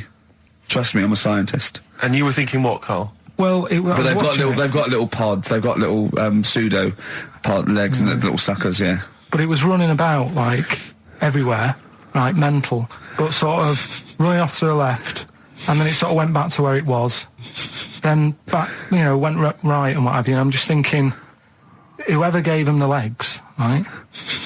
What's the point if they don't know where they're going and that? Do you know what I mean? If you can get Imagine about... that sentence. Did you hear that sentence? Can we play that sentence back? No, I don't think we can. Imagine who gave him that legs.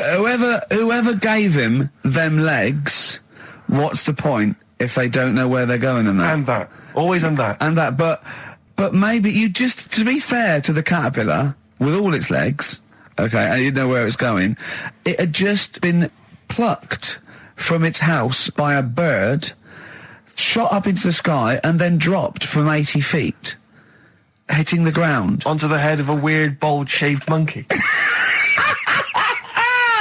It was probably concussed.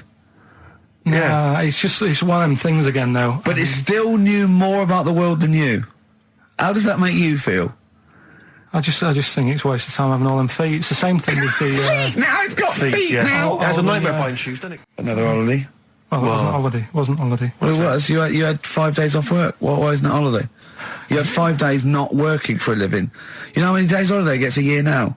29. Oh, that's more than teachers, isn't it? It makes me sick. It makes me sick. Well, I know the kind of hours you work, Rick. It's mad. I mean, if you're not in work by midday, you're furious.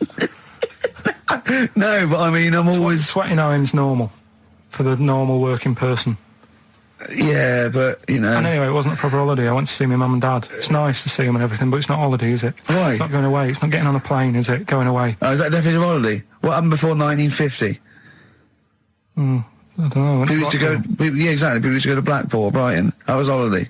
Yeah, but I didn't Where did you to... go? Went to Wales. There you go. Lovely holiday. Lovely holiday. Have a holiday in Wales. That's what they say, innit? Come to Wales and have a holiday. That's what they say, innit? So come to Wales and meet your parents. Come to Wales and have a lovely holiday. Right. Well, anyway, it was good and that. It's always good to see him. Right? Yeah. But week off work. Do you know like my mum likes gnomes and stuff? Yeah. right? Of course she does. She's lived with one for 30 years. She said, get your dad to take us to this park where they've got 6-foot gnomes and stuff, right? Have a walk about. Sounds like a nightmare. Yeah. Sounds like a living nightmare. Keep an eye on Karl. So anyway, he stood still for 2 minutes. Someone bought him. No. You can't buy them and that. It's like a little exhibition thing, right? And it's part of a hall, right? This big hall that you have to pay to get in. But we didn't want to see the hall. I just wanted to see the gnomes. Of course you did, yeah. So anyway, my dad says, yeah, well, we can get in there for free. Of course he did. Clever. Right? So we parked up on this little country lane, right? No one about. How much was it to go in? Like £2? About £3 each. Yeah. But he said, well, yeah, but if you don't have to pay, do you know what I mean? You enjoy it even more, don't you, when you're walking about and you're thinking, I've got this £3 in my pocket, no one's having it. Yeah. Right? No, looking over sort of for a bloke with a peak hat saying, can I see your ticket, please? I wouldn't enjoy it more, no. Go on. Yeah, but you don't worry about it, do you? You got a bit of money now then, Rick. You're changed. So anyway, so we had to walk across about 4 fields. For £3? Right? And what happened was, we're walking through all these fields and what have you, big grass and muddy bits and all that, because it'd been raining, and climbing over fences and stuff. And we're in this field, right? And I look to my right, and there's about 30 cows all staring at us, right? And Suzanne started to panic a bit. She said, we shouldn't be here. Dad says, of course we can. We're allowed to go wherever we want. All this land, it's ramblers' rights and all that stuff. Yeah. And take a cow if you want, unattended. Serves him right for leaving him in the field unattended. I'm having one. Yeah. And keep us fed for a week. Across. Anyway, these cows start surrounding us. Surrounding us. Oh, brilliant. Oh, no. Face off. And Suzanne's panicking, going, this isn't right. We're not going to make it to the fence in time. They're moving faster than us, and he started sort of running a bit. Wow. And it's like some kind of bovine West Side Story. A gang of cows coming at you. Don't worry about it and stuff. But my dad had to sort of stand there and wave a stick at him. Of course. And we got away, but Suzanne was having a bit of a sweat on. Got away. Saying, we could have got killed. Sure. And my dad saying, nah, it never happens. And I just wondered if it does, if there's a risk of... Yeah, it is rare, but there's been a couple of cases of being trampled by cows. They're not aggressive. They sort of run through you. Well, they're aggressive if they've got a calf. They've got kids. What? You had kids with them. Kids, yeah. That's goat you're thinking of. Yeah. Maybe they were trying to sneak into the gnome thing, and they were worried that if too many people did it, they thought some cows, we can just sneak in. Where cows, no one's expecting cows. And the cows were going, walk upright like you're human.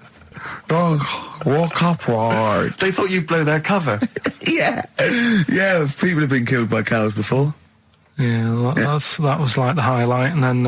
So when you arrived there, you were presumably covered in mud, looking like something that had just come from Glastonbury, staggering around this exhibition. It wasn't that bad. It was just like a woods, and it had a funny sort of funeral, like a graveyard thing. Right. Yeah. With bodies sort of hanging out the ground and that, and we had these 6-foot gnomes. Right. And then we just set off again, walked back. But we're sure this wasn't a dream? No, it was good.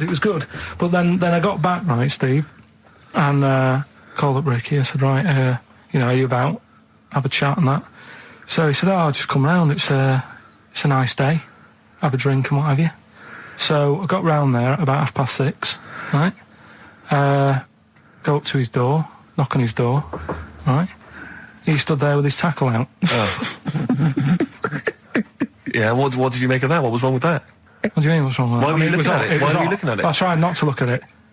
But again, you're always sort of attracted to it, aren't you? Kind of like... I've never been attracted to another man's tackle. I don't know what you mean. You can't help but have a little sly look. Especially when it's there. When you ring the bell, and I mean the one on the door, right? And that's hanging out.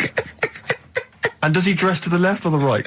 It was to the left, wasn't it? Yeah, it was left, yeah. Just popped it out of my shorts for him. Just popped him out of the shorts. Should have seen the state of him.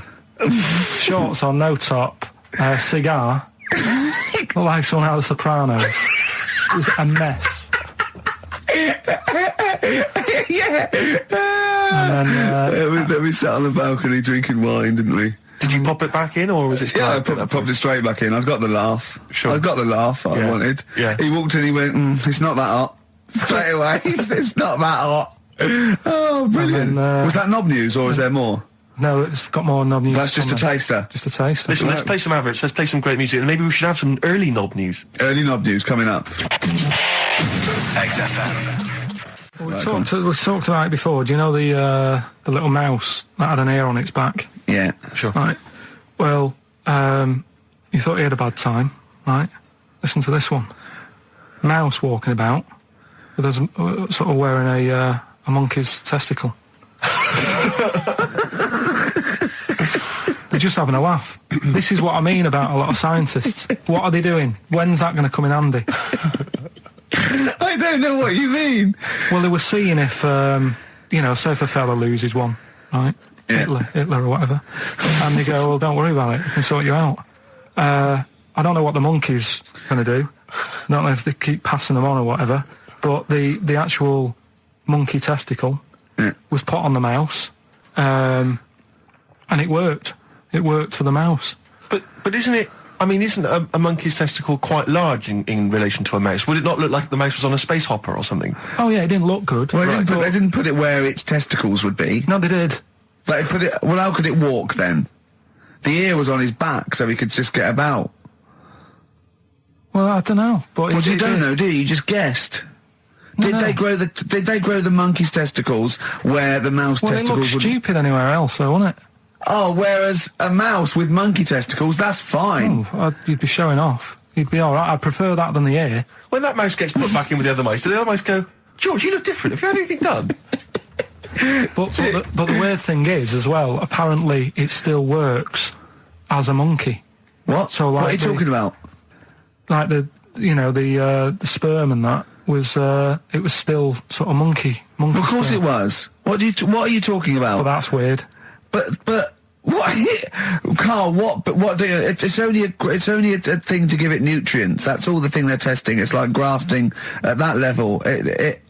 What's your question? Because I'm right. What do you think? It would change eventually. It would have changed into a mouse testicle because it had been hanging around a mouse for so long. No, I thought the actual sperm of it though would be a mouse's. Why? Because it's hanging off a mouse. No, but your sperm is actually created in the testicles. So that's why it has to be outside your body. Otherwise, we put them in a nice little cage. But I'm guessing then that they've done this operation so that they can do it to humans. Yeah. Why would I want a monkey testicle if my kids are going to be monkeys? What use is it? No, think. That's no.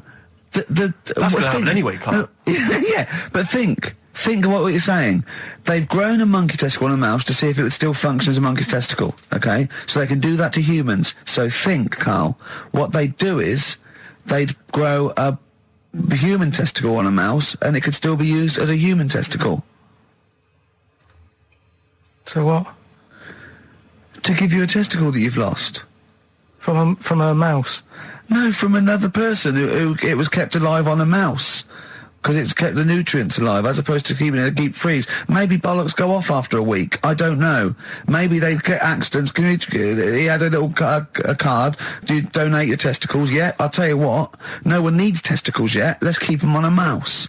You have yours ripped off in some sort of bizarre skiing accident.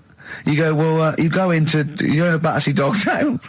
You pick the ones you want. They can grow them on anything. They can grow them on a Dachshund. Bulldogs are growing them usually, that's where you see a bulldog. Usually that's waiting for an operator. What don't you understand, Carl? Hang on a minute. I thought this was knob news, not testicle time. I don't understand what this testicle time's not for another 10 minutes. Yeah. No, it's all sort of linked and that, though, isn't it?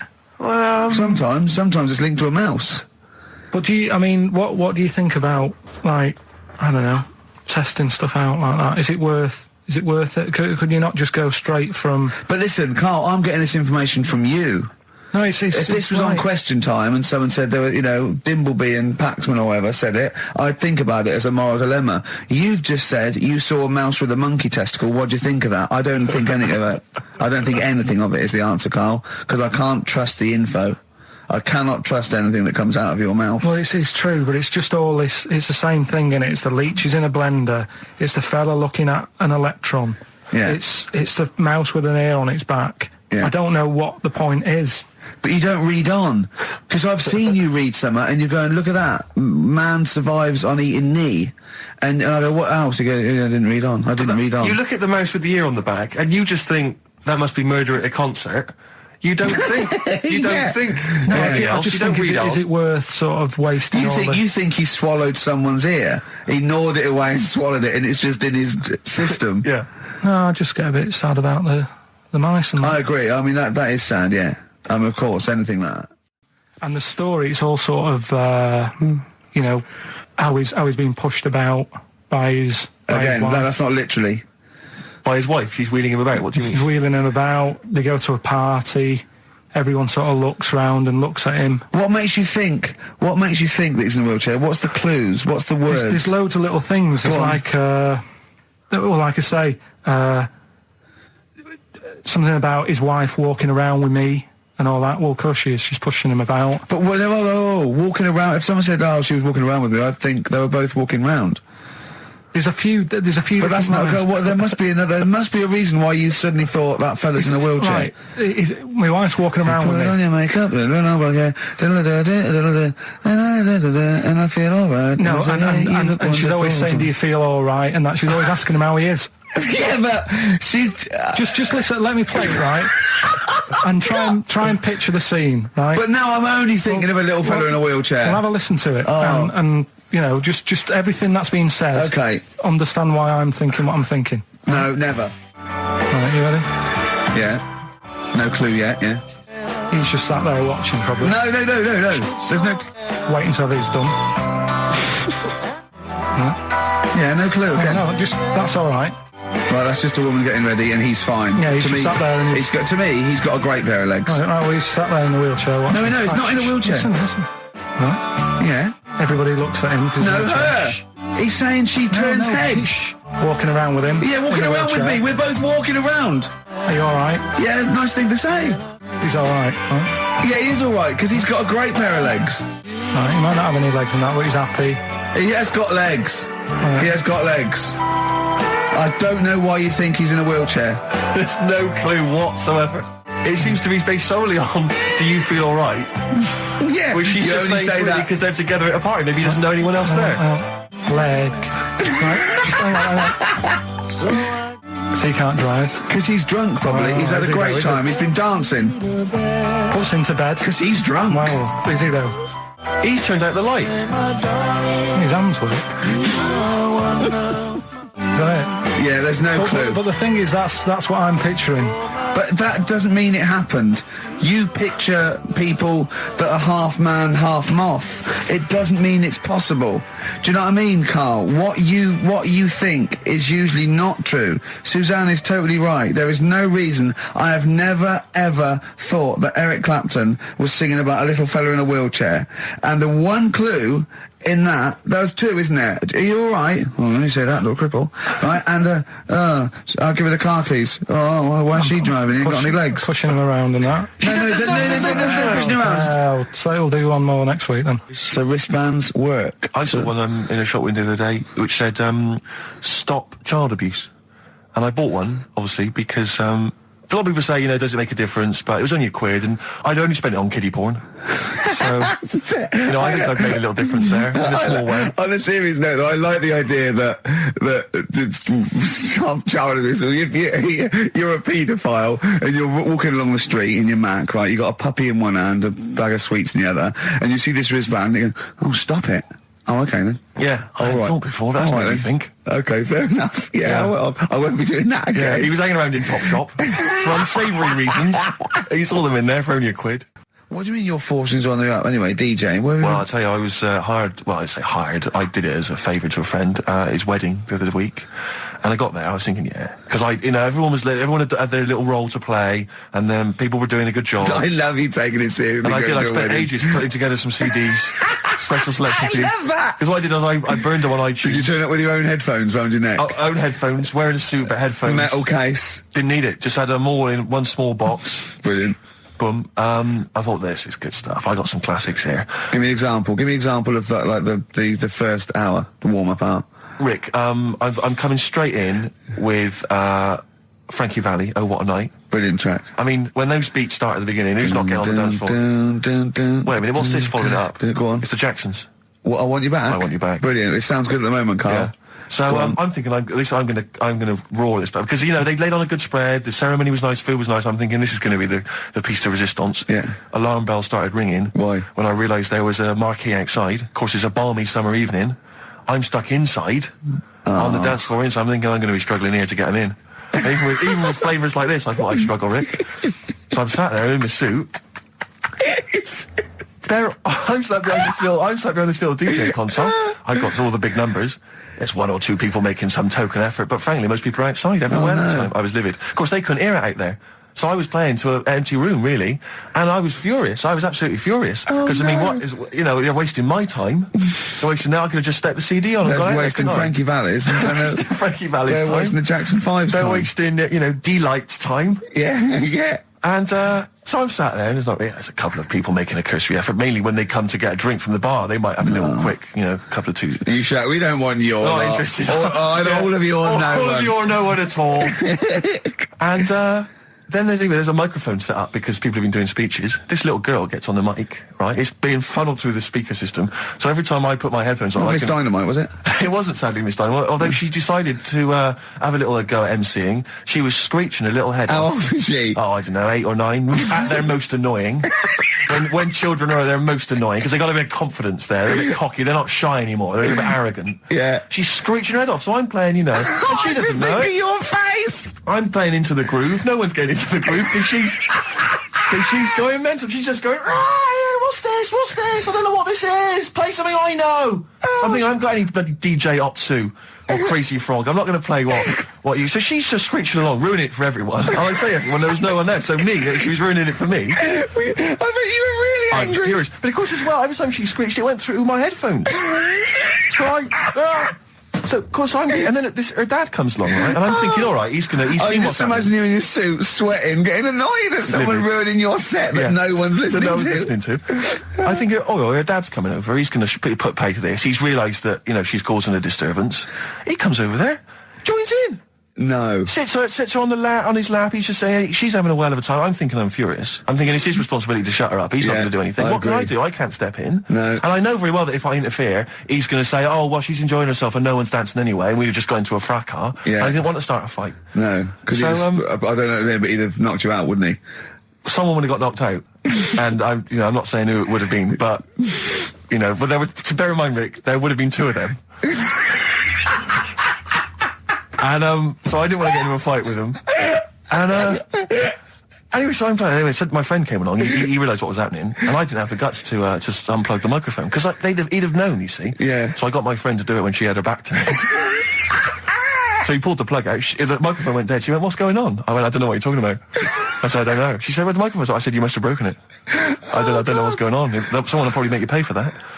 Anyway, at least we shut her up. That is great. But it really went from bad from worse. And there's that thing when you panic, you start panicking. So you're putting on a lot of flavours that you would have saved to the last hour. What are we talking? Boom, boom, shake, shake. Exactly, you're throwing him in early. Love Shack's coming on way too soon. Really? Oh, Love Shack before 11. It's heresy, but I had to do it. But anyway, in the end, I made the bride go and get some people in. I said, look, it's your special night, all right, and they're going to enjoy this. I'll be honest, love, this is a washout, and it's up to you to turn this wedding around, or I'm walking. And I tell you, they're going to have a sour memory of this evening unless you bring some people in. Get everyone in dancing. So she got him in at the end. Brilliant. And I'll tell you this, Carl. I mean, I don't know what you say, but they were loving it. They were absolutely loving it. A bloke came over and said, "Have you got Amarillo?" I said, "No," but I put on something even better, Delilah. Wedding crowds always go for Delilah. A song, of course, about old man killing his wife. It always goes down very well, strangely, at weddings. They get into a sort of hokey-cokey thing. They went berserk for it. And I was following it up with, I had the monkeys, I had all sorts going on. Brilliant. Of course, you know what happens. What? I'm going great guns. People are absolutely loving it. They're rocking it. I throw in, I had something cracking on at the end. Come On Eileen, of course, was on. People were going berserk for it. Which is unfortunate because the bride's name was Eileen. Yeah. And then the bride pipes up. I'm throwing the bouquet. So they all traipse off outside again. I was furious. Oh, no. I plugged the microphone back in. I said, what are you doing? We got, but they went out. Then, of course, you can't get them back once they've done that, because all the women are running around. I got the thing. And then they got to wave everyone off, throw the confetti. They ruined your day. I was having a great time and they ruined it. She ruined your special day. She ruined my special night. Oh, no. It's on her head. What would you put on about now, Carl? What if I was DJing? Yeah. Probably a better world party. Go on. Interesting. I've never been a religious type. If people want to do it, I let them do it and what have you. Good of you. But out of all of them, I want one that's not going to take over your life. I don't want one where you've got to get up 3 times a day and you've got to go and pray and that you've got to get up early. Forget that. It's getting in the way. But if it's something like... I was walking to work the other day, right, across Oxford Street. There's a little Hare Krishna fella there. And he sort of had... he had a leaflet and stuff. And he said, are you interested? And I said, what do you do?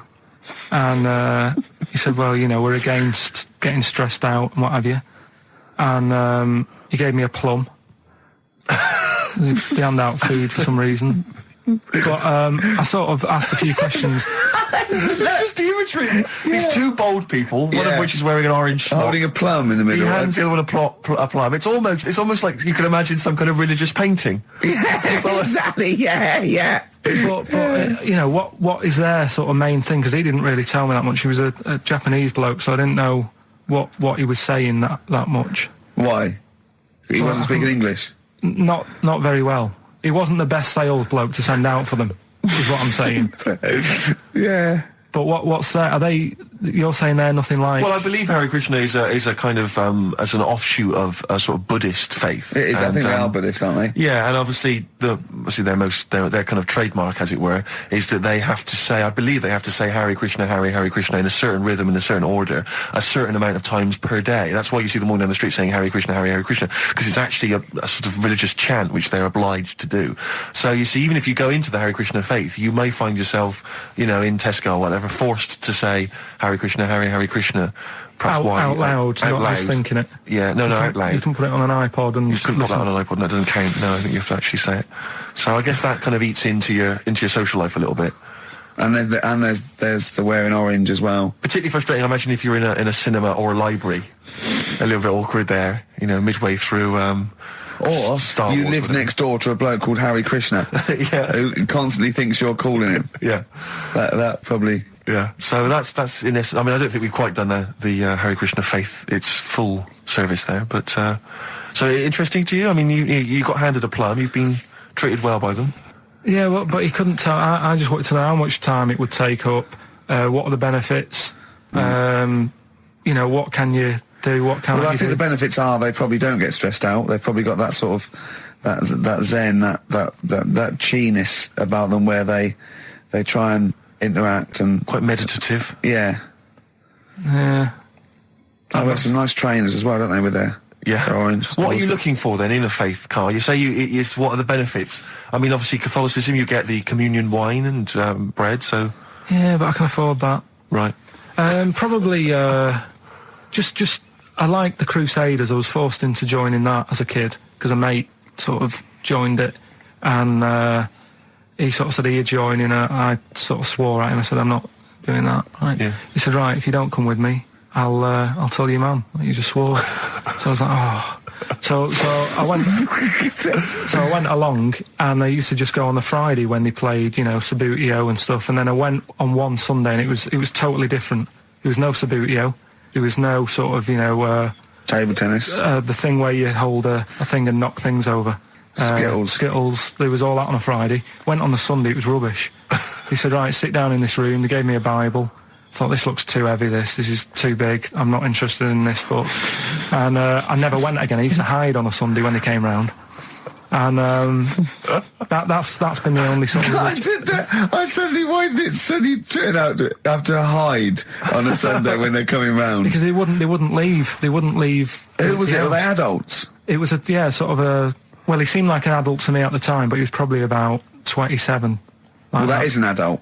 Yeah, but do you know what I mean? He seemed a lot older when I was a kid. Yeah. And he came knocking and that, and he used to say to me, Mum, just tell him I'm ill or something. And he used to hang around to see if I'd eventually come out to play and that. And if I did, I think they would have grabbed me and took me there. I love the idea that for you, religion has to bring with it some kind of gift. It's like, join our faith and you get an alarm clock radio. It's like something like I think religion does bring a gift. Usually, it's the gift of the Lord. Well, the gift of everlasting life, isn't it? And that's the problem with it, A lot of people believe in it because they think... But for Karl, his feeling is like, that should be a given. That's safe. I'm definitely going home with eternal life. But what else can I have? Is there an iPod? You have to have a religion? Because obviously I don't have a religion. I don't miss it, and I wouldn't want one. I'm an atheist, and that's out of belief. That's out of logic. And we don't get into the politics or the morality of it. Why do you feel you need a religion? Why don't you just get a hobby? Well, I didn't want one. I don't want one. I just was saying that, if I was to get one, which one would I go for? Is what I'm saying. I'd like to see you perhaps as a Jew. I think Judaism would suit you well, I think. What are the hours like for that? Tough. Can be tricky. That's what I mean. I don't want anything that's, And they have a day where they don't eat and stuff. I couldn't be doing that. So they have days when they eat too much. Yeah, but what happens if I'm not that hungry that day? Like I say, I don't like change. No. I like my Cheerios in the morning. I